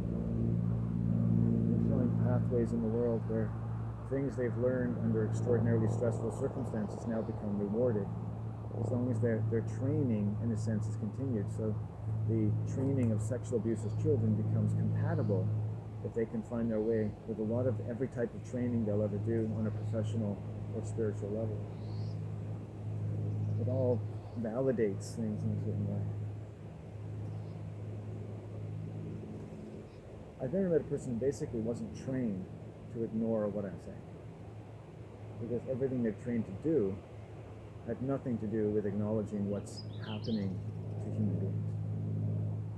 Right? Nobody trains to study the effects of warfare. No one trains to, are psychologists really helping anybody? I mean, psychology is a big, wide world, but it actually has, discrete roots, and it has a way of getting profit.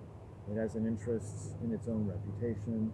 It has lots of ways of giving itself credibility, which are quite dubious.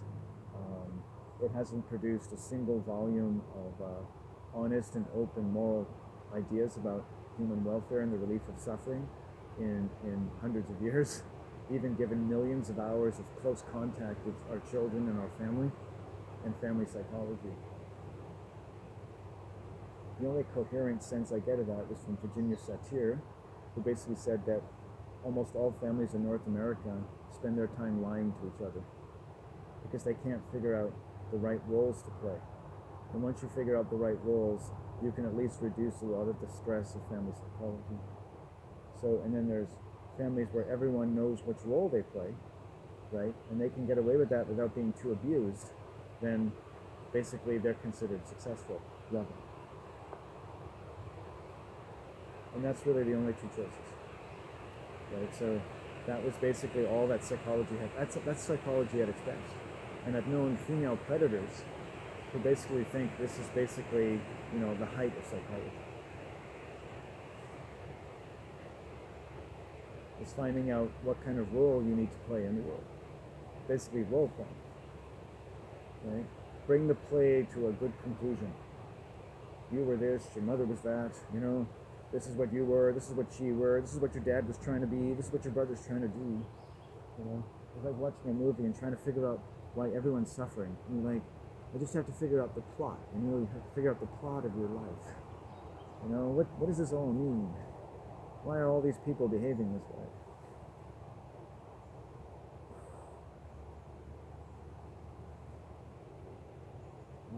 And then, of course, there's all these well-trained people who go, oh, I know why, I know the answer to all that. Just watch the nightly news, They don't care, they toss back their beer. They have no reason to care. Right? People don't think about things they're not interested in.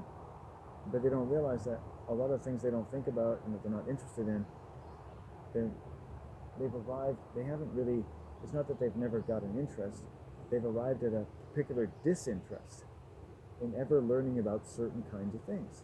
George Orwell brought this out, that the nationalist or the person indoctrinated into a communist society can be relied upon never to notice the most atrocious aspects of their society. Why is that? It never, Machiavelli says, the borders of the ruling class never even need to be defended because of the ecclesiastical control over the stages of history. The stages in which all public knowledge is generally developed. It's knowledge in and around a stage-like production of the great powers above you and from before time began. You know, the nation building and the histories and the wars and the history and the uniforms and the history and the professions and the class and the guilds, the struggle between the working man, the unions, the government, and all these technical little financially driven, war-driven narratives. And just the narrative value alone is sickening. It's all, and every time it's actors, always actors, the generals. Winston Churchill was a member of the Nazi family, related to Ulysses S. Grant. George Washington related to King George. You know, they're all family. They're sisters, they're brothers. Walt Disney is Hitler. Jodie Foster was the Prime Minister of Australia for a while. Really good at it, really excellent, really good at their craft. You see actors, they're always emulating each other, accents, things like that. Plastic surgery is in the first pages of the Bible. You know, disguises, acting, nothing is what it seems, right? They make everything look good. They give you something in the stars that just tells you that, you know, it's written in the stars. Everything's going to be okay. It's there in the stars. And you're dazzled. Obama, the president's going to take care of everything. Somebody's going to save up from this president. Someone's going to, you know, may help us to love this president. Oh, look, whenever you see them on TV, they're always so nice. Look at, they're talking to the mother and father of that slain woman. Oh, they're hugging them, and oh, they're just so, they always say the right thing. They're always so nice. They're hugging babies, they're touching babies, they're kissing babies, they're kissing up to you. They're always wonderful, they're always there.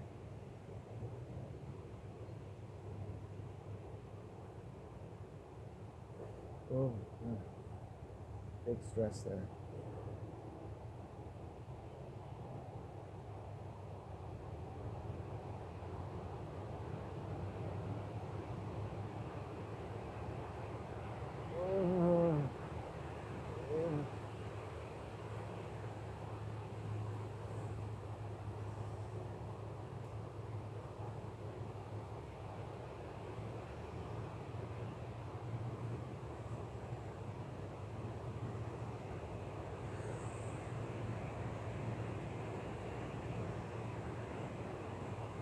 Good. 9/11, right? Massive state terrorism, nuclear bomb, whatever. Right? Tom Cruise, Tom Hanks, all the great actors came out at this terrible moment, you know. They all did their bit. Right? They cried, they lamented, they asked for justice. They said their lines and they hit their marks on the great stage of history. And they actually stood on stages while they did it. And you never batted an eye, right? But if you hear 10 seconds of one of my videos, suspicion goes up to 1,000 degrees. And you see Tom Cruise come out after an entire city block has been decimated by a subliminal nuclear explosion. You're all calm and ready to hear the words of the Lord, the Sire, the face of the King, the singer of the public face of your rulers. Let us guide you, let us take you through this difficult hour. This part of the play, the plot is thickened, but the actors will help guide your still infant mind through the veritably biblical quandaries that have been introduced to every fabric of the safety of our society. We will sit in our mansions and in our gold plains, and we will fret until we know that all of these wonderful people who make our movies possible are all as happy as can be at home in their beds, thinking about what we want them to think, living lives that we have dictated to them while they still think that they are thinking and living for themselves. What an incredible world. Magic. The magic of the movies. Right? Because you're moving your eyes, the move eyes.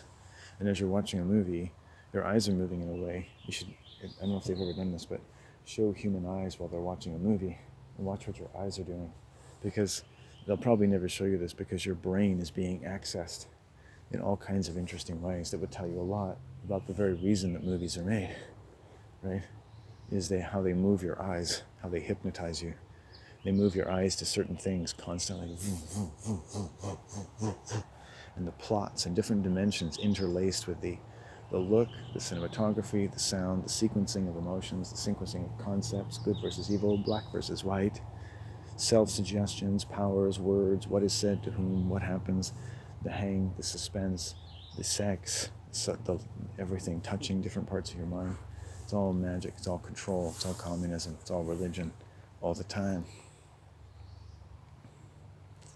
I'm hoping that I'll take a shit soon. Right? To move eyes, instead of move your eyes, it's sort of move you around, it's sort of touch you.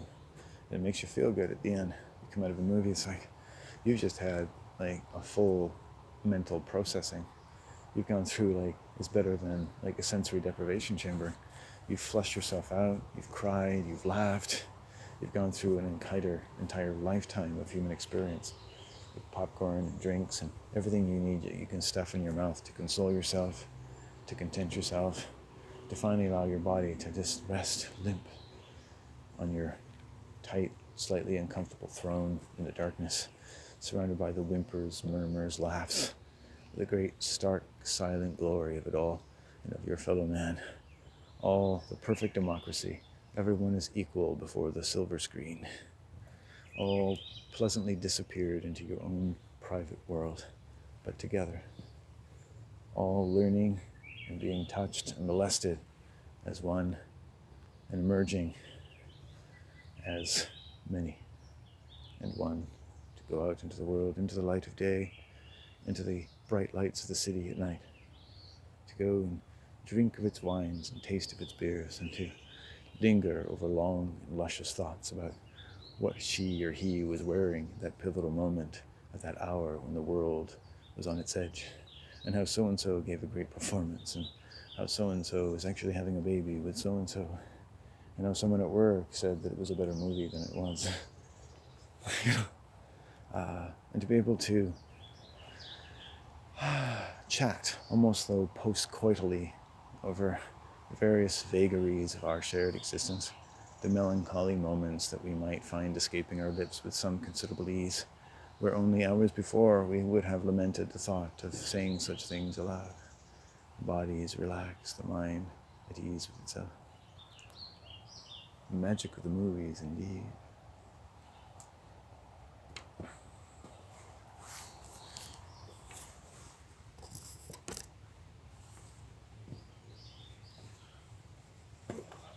I watched these things, you know.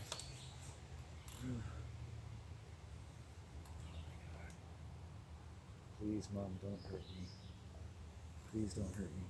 Please don't hurt me. I gotta just get the point. Like, it's like, get the fuck out of my home. My mom and whomever. It's like, I need to make another statement. It just seems to be, I don't know what it is. I don't know what it is, but something's attacking me. Something or someone. And my mom seems to be part of it in some way, but I don't know how. And, like, it's disease. And yeah, a lot of people are scared dealing with this because the impressions of schizophrenia sound like schizophrenia. The impressions of narcissism sound like narcissism, right? In talking about narcissism, right? But may you risk staining your reputation by talking about how psychopaths are really affecting you. But at the same time, you're already stained. You have nothing really to lose, except that society scares the fuck out of you. So I banish anything in and around my mother in my home that's attacking me.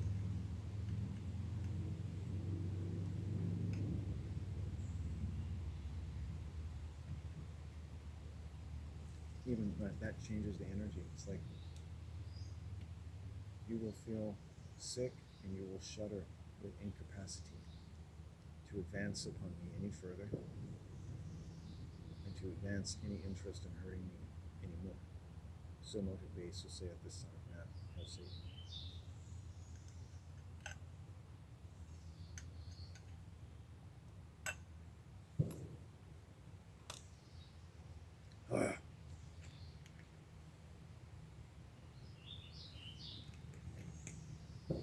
It's better that I don't know, but I'm sure it'll come out eventually, and I'll tell you on video like who or what was actually attacking me. Something is not nice.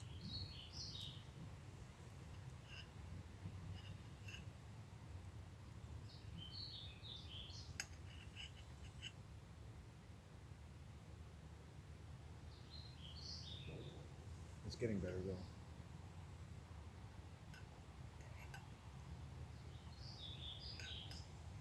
I made these way too sharp anyway. Now that's a productive use of my day. Like banishing evil. Get the fuck out of my home. Get the fuck out of my body. Get the fuck out of my life. There's all these residual, weak, awful minds that I've known. And I know it because they keep popping into my mind, and I know these people are fucked. Keep your fucking spirits away from me. I want nothing to do with you. I release you. Go back to your merry way on the earth. You should have no more dealings with me, I assure you.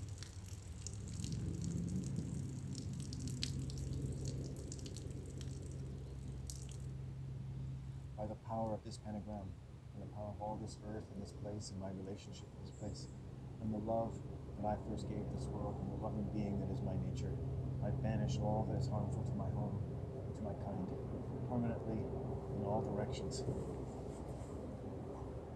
So saith the Son, this solemn man.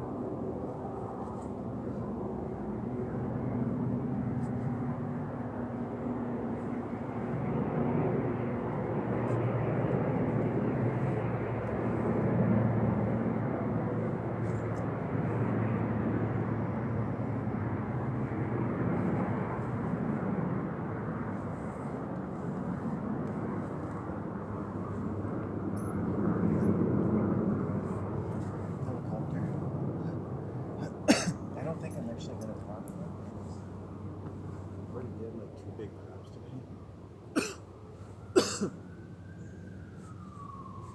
Look at that. Right after I do my spell, it starts to rain a little bit. A helicopter comes and an ambulance.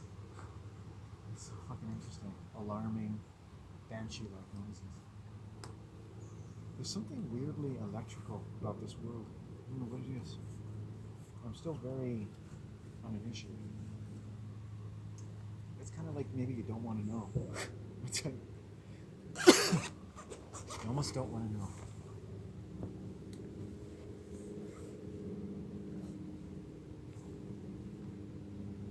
And yeah, there's something weird about like what I just did. Like the energy, I just took a piss, and the energy like slowly changed. Like something is literally leaving me.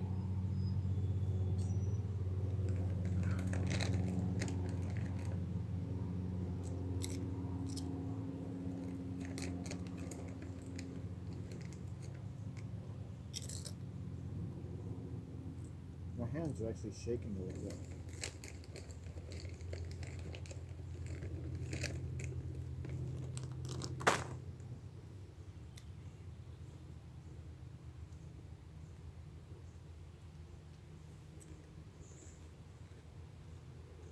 It's coming down, but right at the end there, I just started shaking.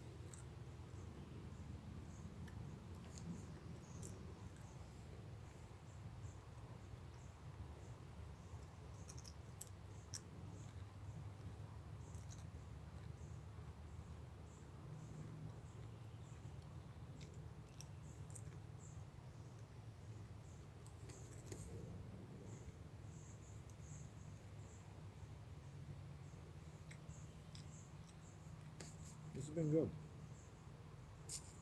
This has been good. I'd rather be doing something else in a way, but if I had to, this is the place to do it. Got some rain clouds coming over here.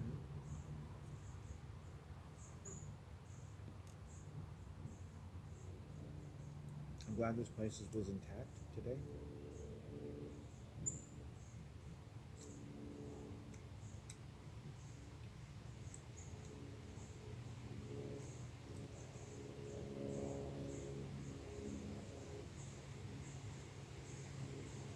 I think I'll leave the chair here. I'll take a chance. I mean, it's open to destruction.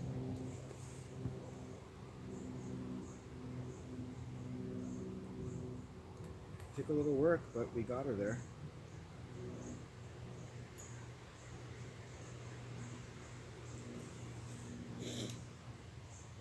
There's got to be so many more positive things to talk about. Here.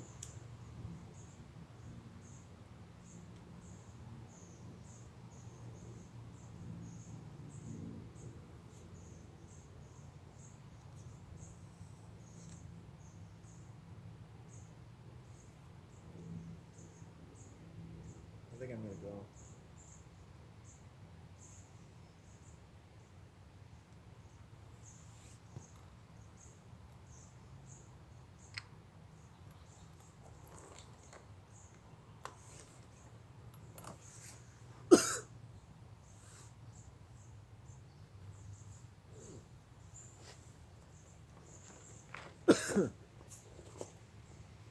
A lot rests upon what I do here.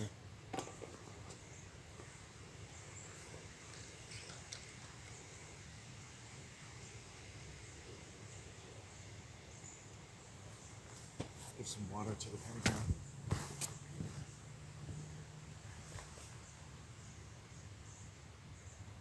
I say all of this rage, all of this anger, these murderous spirits of schizophrenia and the like, I shall bring with all my might greater strength and peace to my home, and to my family, to my mother, and to my dog, and to my father, and to all that is good that is left, that lives in me, in my heart. So mote it be, so saith the Son of God. I found that a useful prayer.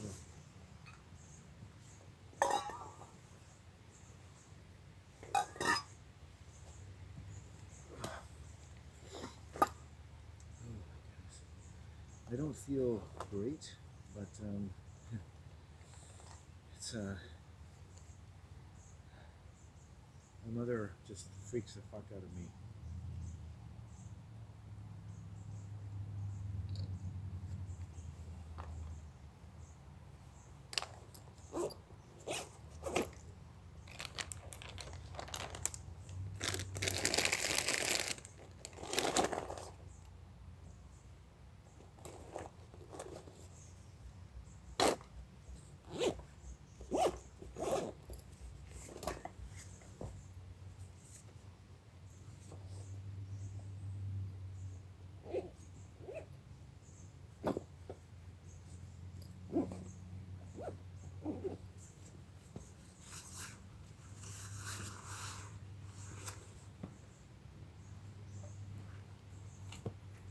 Change my mind and putting the chair away.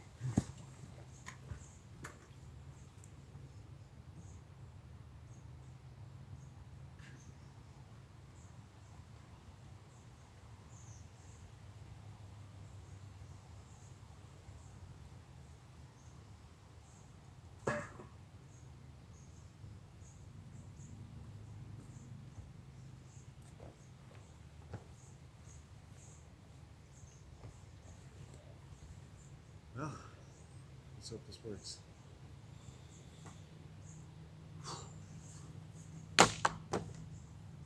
Nice.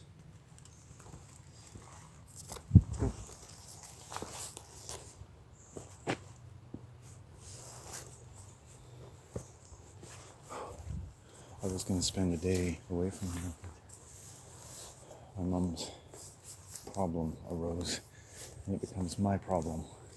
So, if I lived by myself, it wouldn't be, but my mom's problems are my problems, whether I like it or not, since before I was born. So, I've just spent a whole life basically living a life dictated by my mother's mental illness, which is kind of what it's like when you have parents with mental illness. So, making your way through that, as you may imagine, takes years.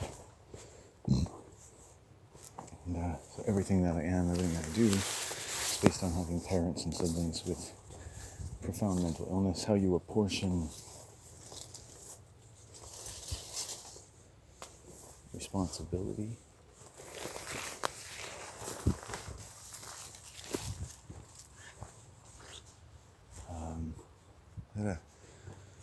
some wild roses in there. How you apportion responsibility, what's worth knowing, what it means. What people call it. You meet people and they say, oh, I'm growing, or I'm healing, or I've dealt with this, or I've dealt with all these words. I always said in my mind, I never begrudge people what they tell me. It's just, what is dealing? Who deals with anything? It seems to me that people just work and make sure they never have enough time to deal with anything so that they can do it without experiencing any immediate or noticeable negative effects of never doing anything about anything. And yet some of the most inconspicuous kinds of labor are undertaken when you practice to deal with your own pain. Just a second, let's take a break. I'm not sure if there's people out there or not. Good place to sit. I'm just like, don't make me sick, Mom. Don't make me have to talk with you. It's just like the anger that lives in that woman. Man, it has a life of its own. It's like, it has a life of its own. And it's like you've got Mom and the spirit of a female murderer, lesbian. It's like my mom has like another spirit inside of her. It's just a combination of emotional forces that have never really been acknowledged. So people who had a certain kind of psychological power made certain claims upon her mind, and psychopathy and schizophrenia are the result of an incoherence in all of the authority and the claim and the cost and the price. Just like a child basically is suffering from the same thing a soldier is suffering from. Being sent to a war that's unfair. Being forced to get into a call of duty that, with all the enthusiasm they put into it, never bore out the kind of love they first put into the world from mother and father. So it's all kind of sustained, chronic shock that just creeps up slow enough. You don't even know. It's the ultimate viper's betrayal. Right? Convicted or convinced in a war you never really needed to get into. It's not fair. It didn't belong to you.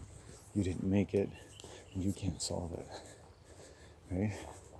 And it's the combination of the authority, the effect, the cost, and the price of everyone that first wields any kind of psychological or social advantage over you. And everyone is a baby at some point. Everyone is in that situation. And everyone's loyalties become divided by it.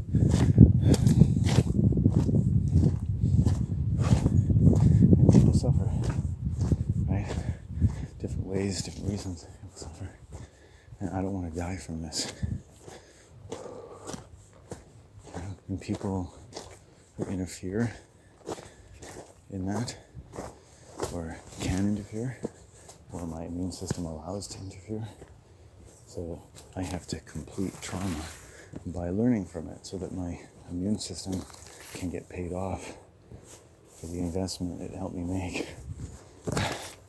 beneath my conscious awareness and learning more about the pain that I have to learn about the people in my environment and how they can affect me. And it seems the more you learn about me, the more, not less, I could be affected by it.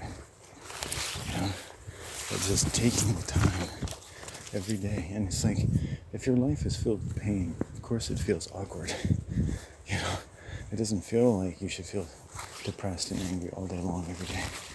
But I am able to correlate it with people around me, right? Tendencies. And while I'm willing to concede that my life may offer up some moments of torment that my mom is entirely responsible for, I've never ceased to imagine where I should have actually some considerable motivation to stay my hand, that my mom plays some considerably important role in my suffering.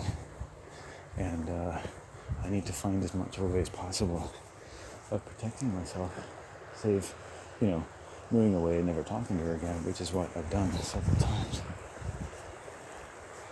I'm almost tempted to go for a walk across the river. It looks so pleasant. But I have to get home. I'm too tired. Another day we shall enjoy thy rapture.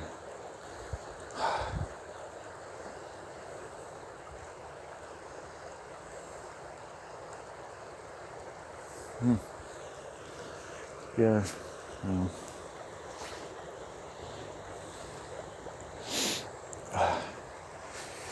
did some solar cross. I feel like I've just been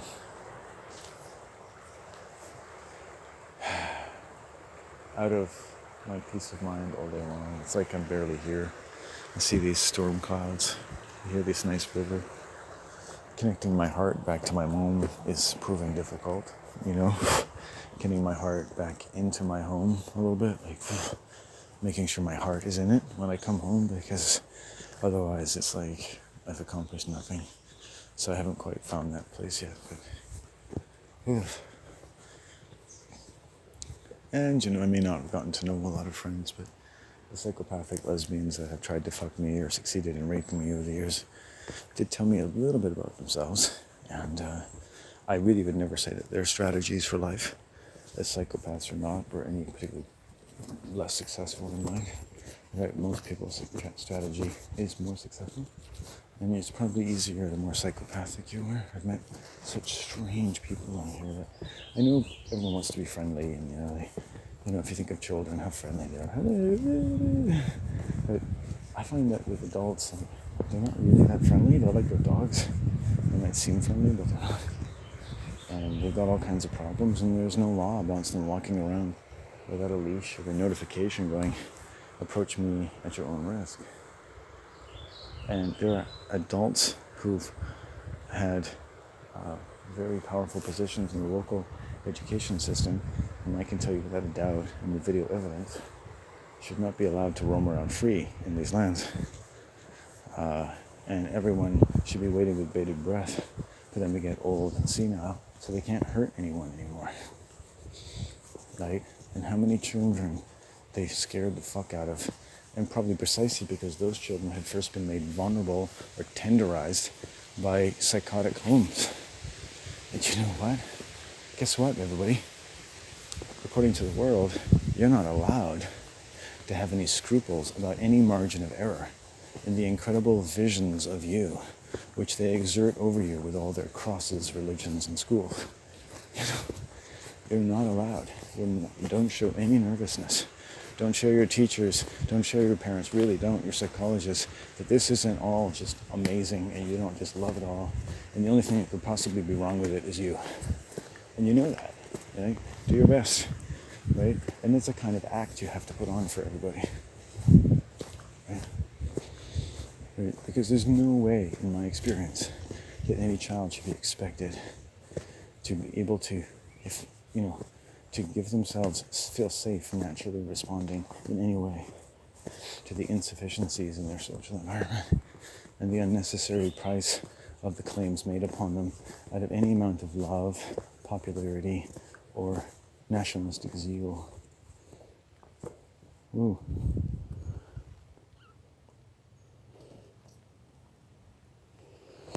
Oh, that's so interesting. Do you know what just happened? A spider was weaving a web in the breeze and it stopped. And then I started backing up, and the spider actually electrically connected to me and then just zoomed right into me.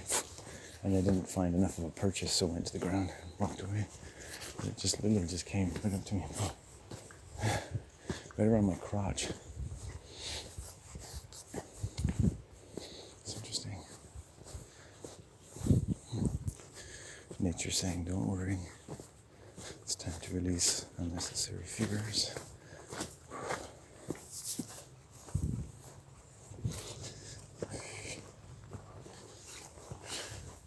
Sun is out. I'm gonna have to take off a few jackets now, probably. So tired. Oh God. I feel like I've been walking for 12 hours. Well, I started pretty early today. I had to. God, I mean, if I wanted to wish something, if I had, 3 wishes, it'd be like, and the first wish would be, can my mother not have any mental illness and not hurt me anymore? Can my father not have any mental illness? And can my, I'd need more wishes, I'd have to go through all my family, and it'd be great. When I come home, I like to pretend like, all the evil's been banished from my home. And here's some plantain, for instance. Good way to banish evil. And, everything's okay. Just pretend it's all right. She's not going to do anything again. Really get myself up a good lather of illusion. Lather myself up sufficiently.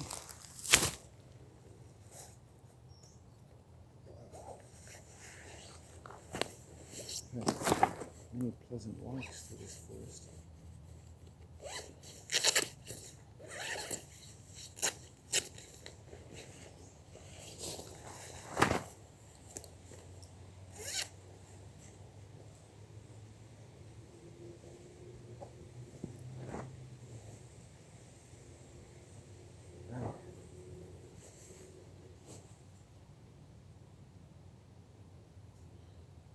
I'm just gonna take my shirt off. It's so much easier after a day I've had.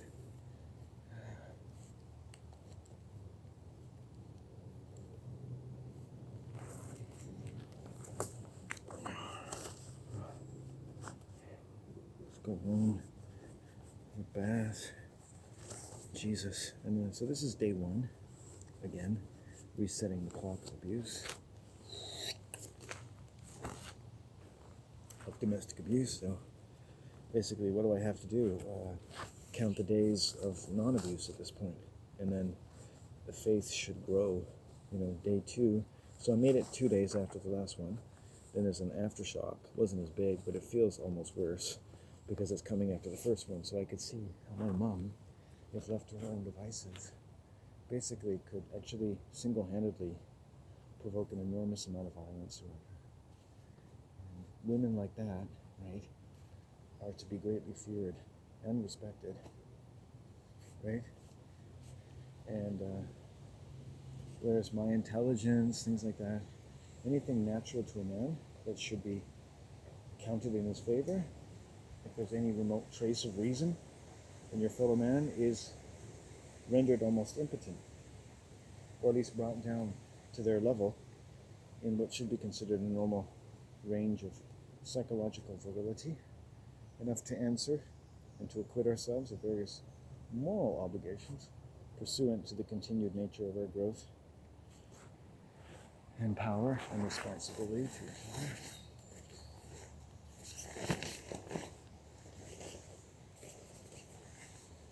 Well, my mother isn't crazy, I'm not crazy, my home is wonderful, the bad spirits are gone. Time to start believing. Because I'm going home. And then tomorrow, you'll see me again, and you'll hear the story of how it went. And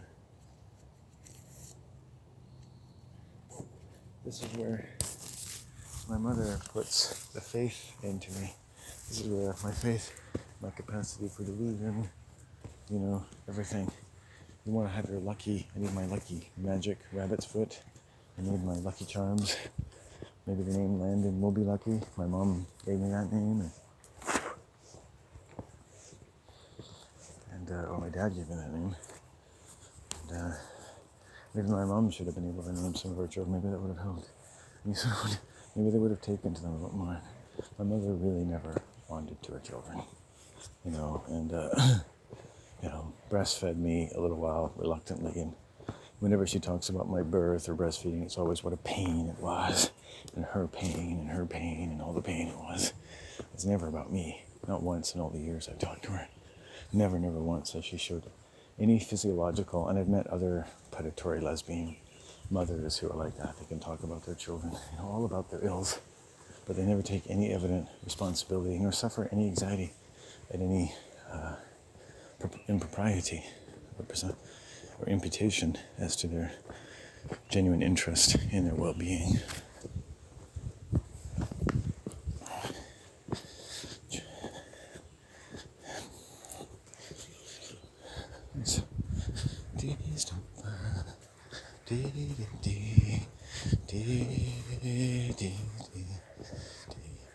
So, my mother's different than some.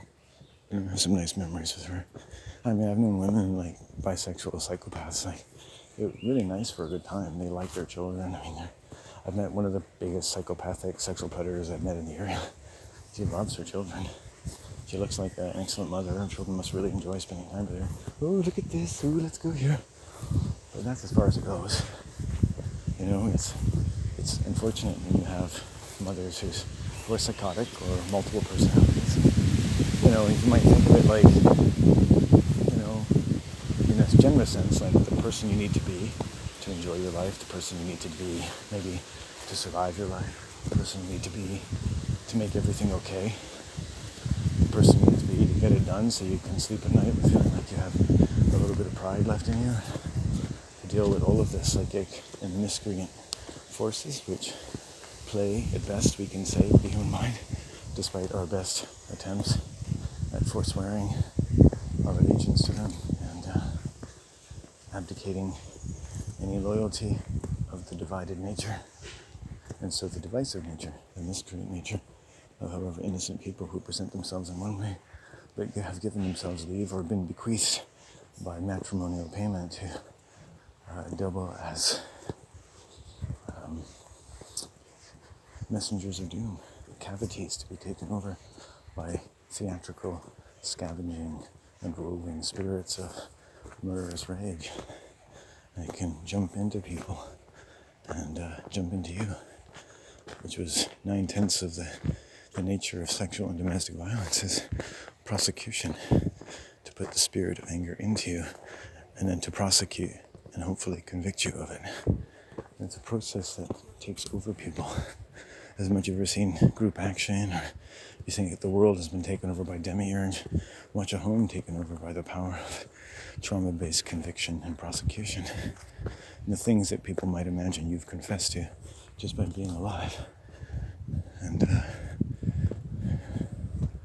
how difficult it is to them to put together the ethical and rational basis to question their behavior and to look with a little more depth of compassion and mercy at the different dynamics of human behavior and conflict, which are not answered accurately by any of the modern systems of psychology and legality of the world.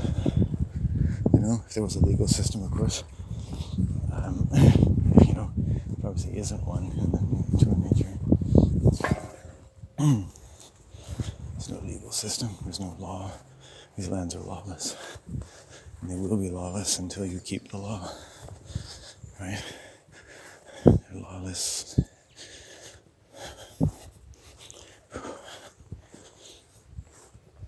My throat is a bit sore. It's not even so much from talking, it's just the nature of the subject, I think. Whew. It's nice to feel a bit of the chill air on my skin. I'm stoned, yes, but I'm exhausted. Fatigue. I didn't sleep. It's the second time this week I haven't slept properly. My mom accidentally disrupted my sleep last night. Little things like I have to be careful. Like if I come home and any of my usual objects have been displaced, like when she's really bad, she'll start doing kleptomania and moving all my objects around. Like, and I think she really does, when I'm not around, get possessed by the kind of rage. Her anger gets the best of her, and she behaves like a trapped animal. And you know, I stay out of the house a lot. It's like someone who's been in a really awful play in the 1960s, who rehearses their role for you at inopportune times, and they play a really evil schizophrenic, right, like Iago or something, and they chop off your head, your balls. I'm not sure which one you prefer, and you're never offered a choice. It's like hell on earth, right? Living with a psychotic or a schizophrenic. I also know a single lesbian Christian transsexual Christian. I have seen a lot like that with different spirits of their own past occupying her body, different levels of her psyche drifting in and out. And also other people, other bisexuals, connected or attracted to her in some way, because they sort of psychically mingle and in sleep and rest. A lot of people really just mingle their sexual energies with other people. They schmooze, right? I often wondered about leaking sexual energy, but I think a lot of people do. A lot of homosexual people do. Or they're leaking something. I knew a homosexual since high school, and I was going to help him on his book. I was in Vancouver, and every time we'd go out for dinner, he would monopolize the conversation, even with the server, every time. And he did this when we were children as well. Every time. Right? Every time we spent time with him, he took control of everything.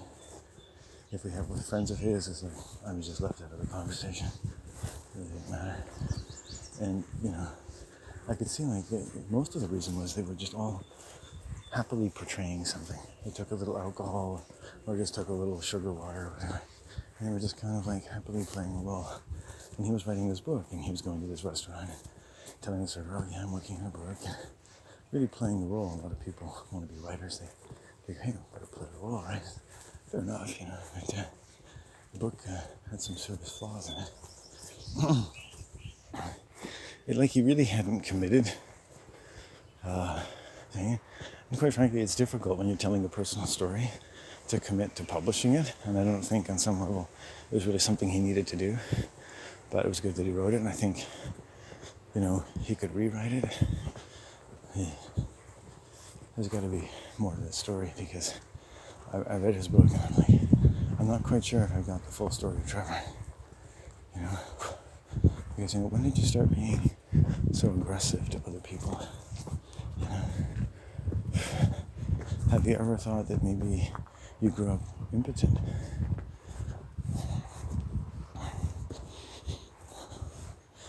And you would think that a strange and scathing remark. Not that I would ever ask someone that, but the difference.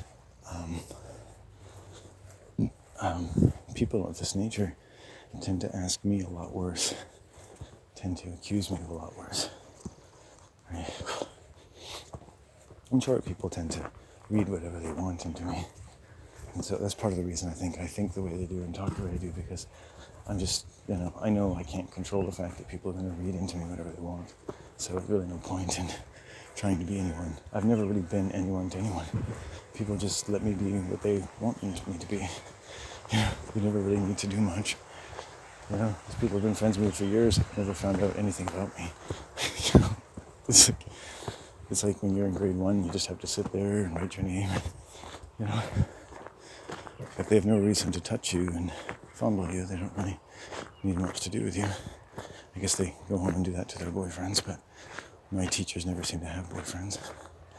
Except this one teacher had a dog.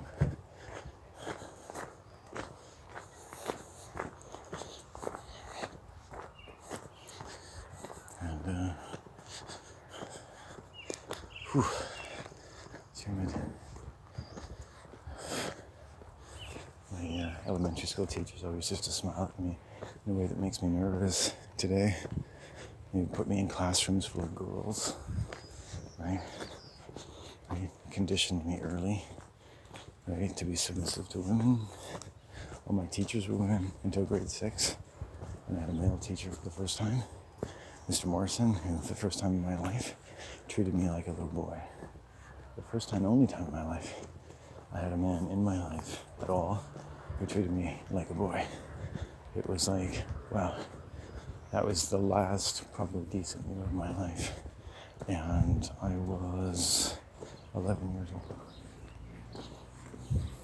So that was it. So really, 11. So 1985. Interesting, because I said 1986 the other day, coming out of another direction. So obviously 11/12 was the end of my childhood. 11, 12 years of age. So that's a story to be told. Not sure how much I recall, but again, thanks to school, I know what teacher I had, which helps me locate me in time, and little things that stay with you. And they stay with you for a reason, He treated me like a boy.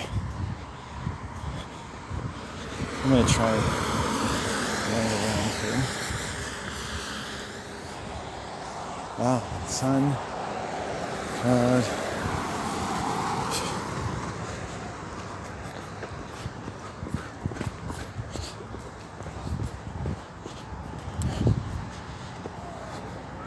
Got some rain out here, obviously.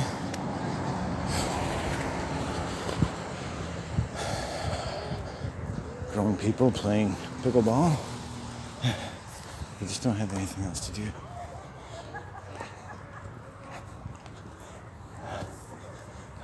Nice.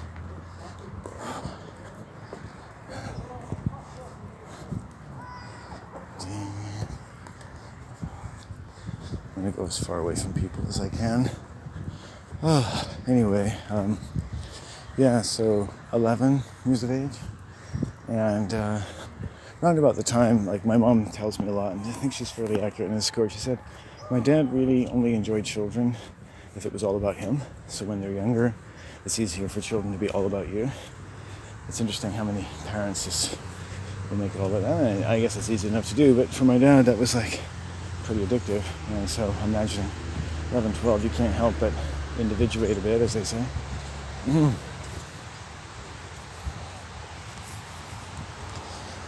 So, pretty sad family history. Doesn't leave you with a lot of happiness, but let's see if I can get back into my home tonight, because I'm basically homeless until that spirit is removed. So I did a lot of banishing today. I don't think I'll really feel content until I fill up that bath or take a hot shower or something and just get the heebie-jeebies out of me, because it just scares me. I mean, I really don't know. I literally am left hanging when my mom is violent. Just don't know where it's going to go. There's things, she becomes secretive. So there's like, oh, I didn't tell you this. Oh, I didn't tell you that. There's always things that she's secretive about. Just even money and secrecy and sex. You know, it's all this sort of weird stuff. And my dad's a Scorpio, so it was easy to kind of see him that way in the sort of astrological mythology of it all. My mom's Sagittarius, but she's very Scorpio-like, you know, very, very Scorpio-like. A lot of sting to her.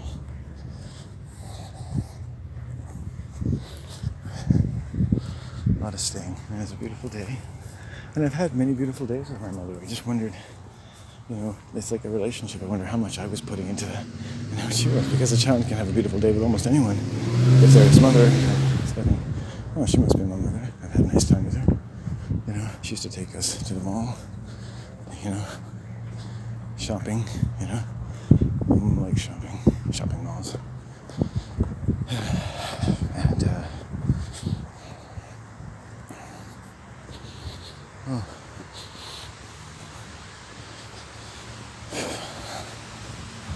Yeah. Oh God. White gun alert. What I'm gonna do though, I'm gonna keep on the perimeter. White men jumping up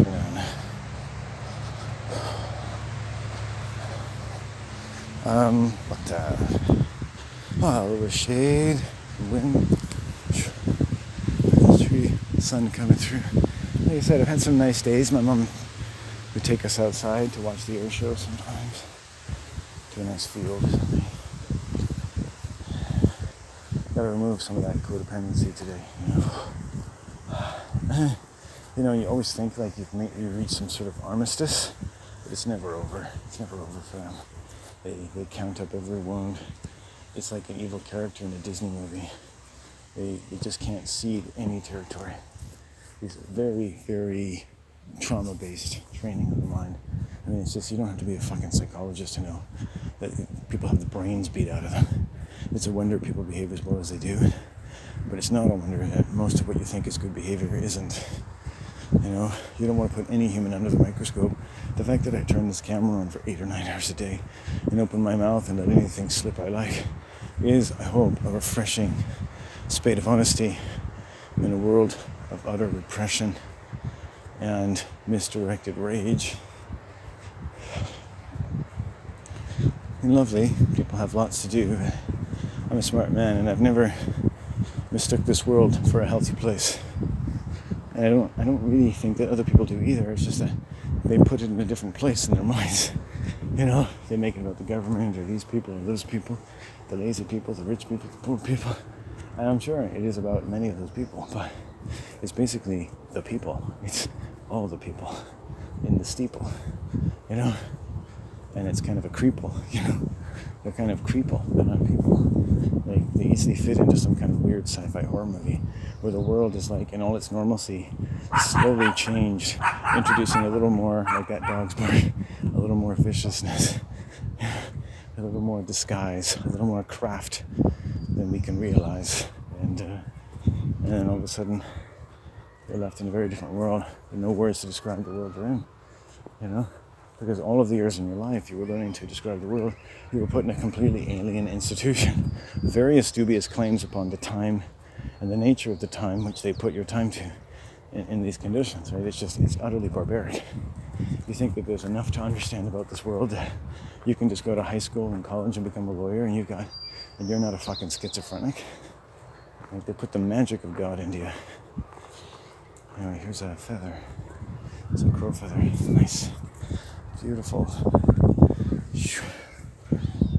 at that crow. Oh. It's the last of the petals. A little rose petal on the tongue. Got some plantains. Oh, that was nice.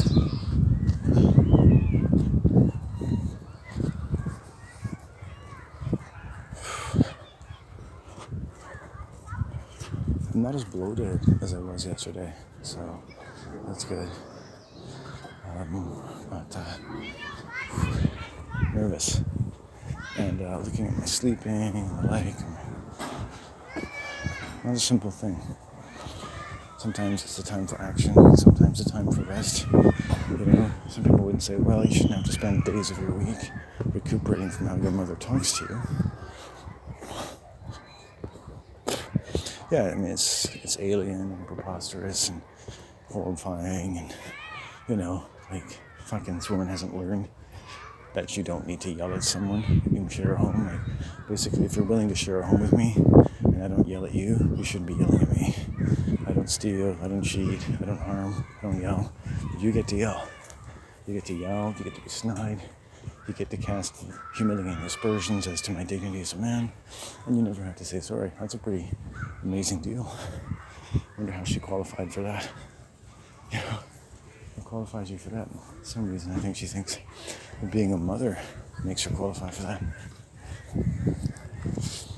You know? Sometimes I wonder if it's just the spelling of my name. You know, I couldn't figure out why. Family doesn't have much to say when it comes to being responsible for their actions, but they have many things and incredible intelligence, which is might have been missing from many of our more important and critical communications, describing why nothing's wrong and I'm the only problem. Suspicious of that. When your shoulder's been dislocated 16 times and you've been hospitalized double whenever you've been around your family.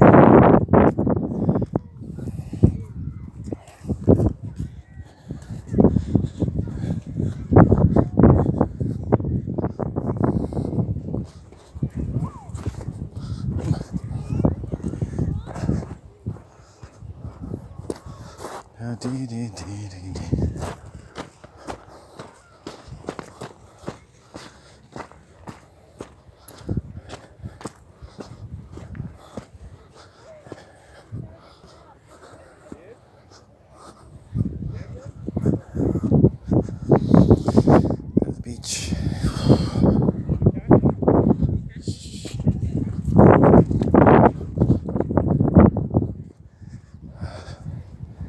Lesbians, homosexuals. God, you see more homosexuals every year, actually. I don't really look at them. These would be called beards. Or bears. Bearded men.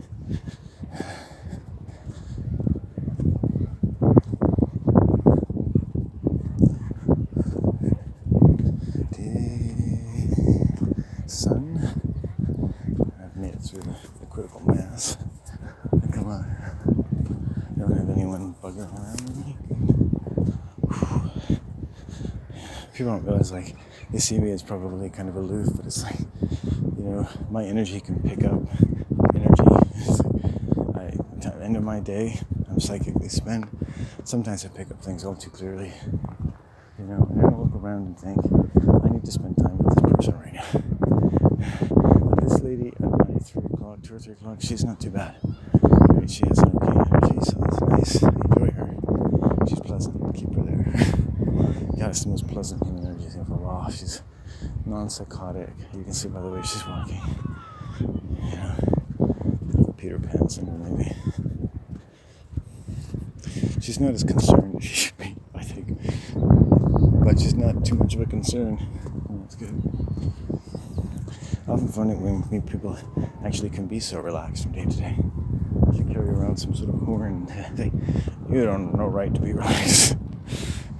Come on, soldier. I'd also, at a subliminal level though, they're no more relaxed than I am. You have any idea what these people would say under the right drugs, the right lights, the padded room? Jesus. And maybe it would be the best thing that happened, and maybe it would be the worst. Maybe the 3 fucking worst days of your life for any of us. Just fucking screaming and hollering the agonizing, murderous rage and fear and terror that experts all over the world agree that are a natural part of the first fucking day of your life. And then think about, whom you trust and what you entrusted your flesh and blood to, or worse, what your parents did. In the monetary interaction that was your first day of life. Money was exchanged, torture was communicated, and bingo, bango, bungo, you started living life, living large. And then all of a sudden, this age or that age came along, you don't know when it was, but as famous poet William Wordsworth said, shades of the prison house began to close. And why do we have words for that? Why can I cite one of the most famous romantic poets in the world precisely when you lose the greatest amount of faith in my sanity? Right? And I'm just about to lose you. I bring you in. Same thing with my mother. I'd be really crude and I'd be like, oh, that was on TV. She's like, oh, that's funny then. Every time she's like, oh, that was from TV. It's like, oh, well, that's funny then. Right? She's allowed to laugh at anything on TV, right? It lowers your inhibitions. Fascinating, eh? It's never just entertainment. It's entrainment. They're all homosexuals. And they're all lying all the time in multiple levels. And it's a craft, and they do it, and they're all related. And no one you know is ever going to get on that show, right? It doesn't have walls around it, though. There's a wonderful, welcoming attitude that encourages everyone to try their hand at the craft of theater. Perhaps practice by just being yourself after everything to do with how you were born is absolutely murdered and erased from all the history books. It's called the loving being of the native spirit, as it never loses itself by any mere ingress in time, but by the congress of many, many miscreant minds that call themselves our forefathers and foremothers. They loom over us with their most generous account of human existence, all of which begins by removing our genitalia and switching it into realms unknown that force us to learn a language that works against ourselves every day of our life. We were born with the voice of the King himself, and with every voice we needed to sound forth the peace of the heavens and the earth. Silent night, always come.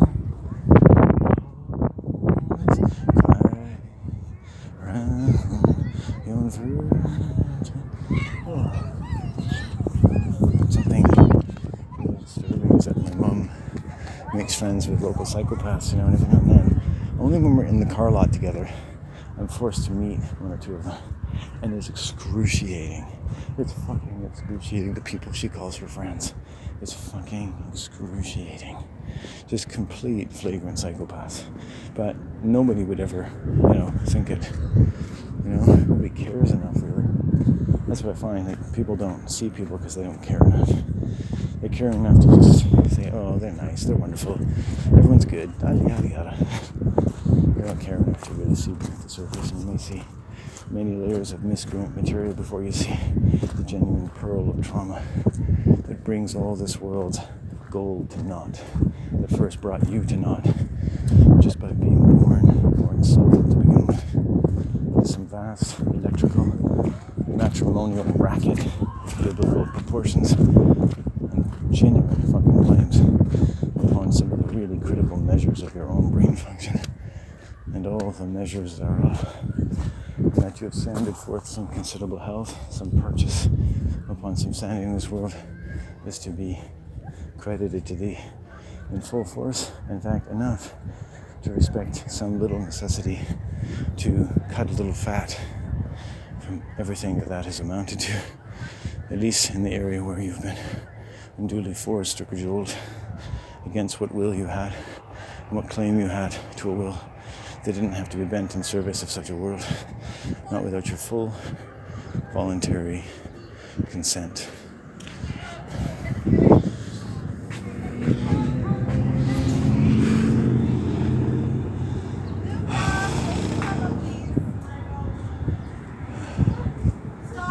There's a step, sweetie. Do you see that step right there? Young girl posing in her boots, her knee-high boots by the fire, with white shorts.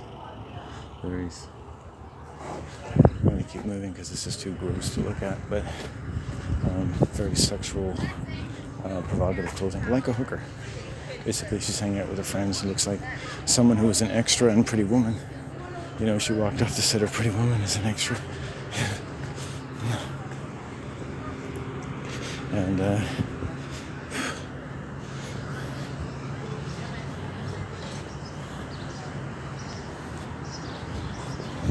that's what she looks like. I'm just talking about that the other day, right?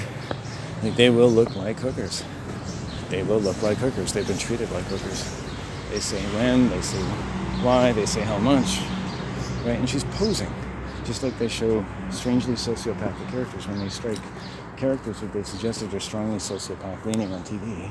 And these two women meet each other, and what do right then? They strike a pose. Strike a pose, right? Vogue. You strike a pose. Pose it. Aloof.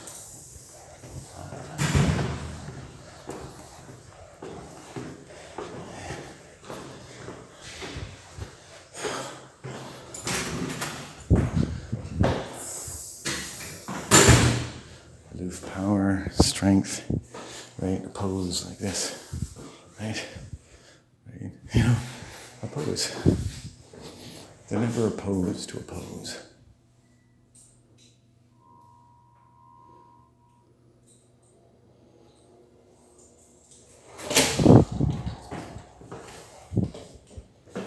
Opposed to a pose.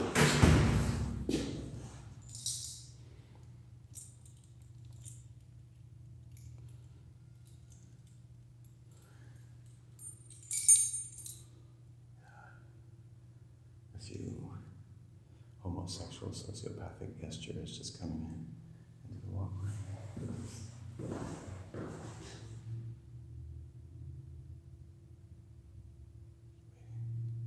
Okay.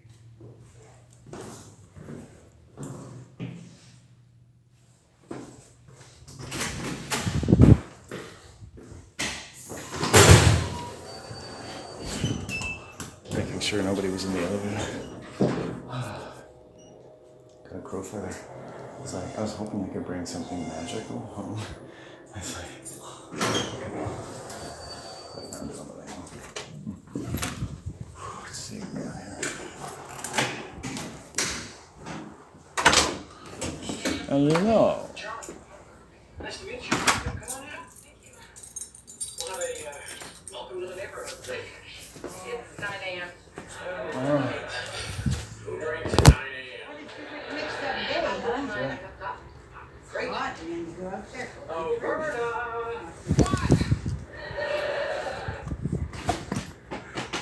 He's mixed up.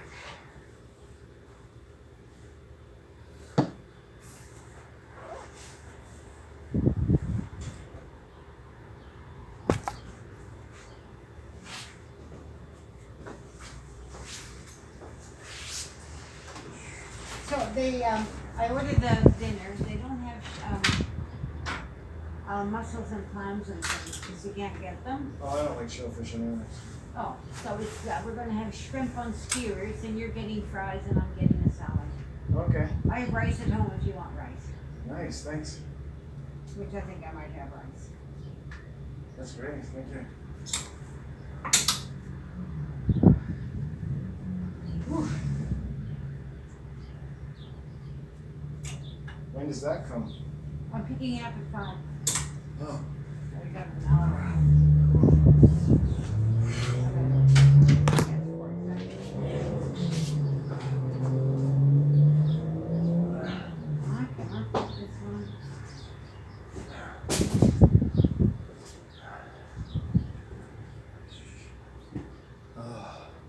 I think I was gonna have a bath, but I think after I have a shower, I'm gonna run a bath.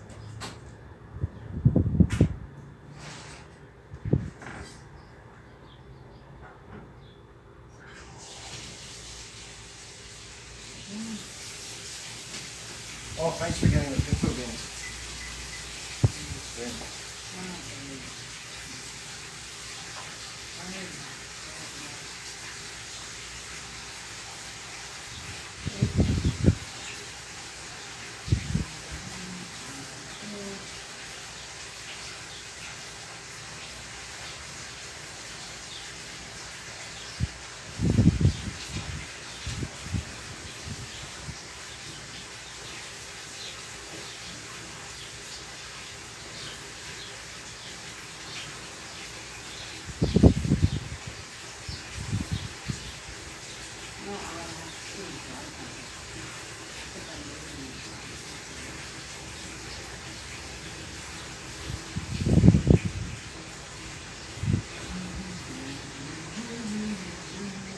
We will have to go for another walk after getting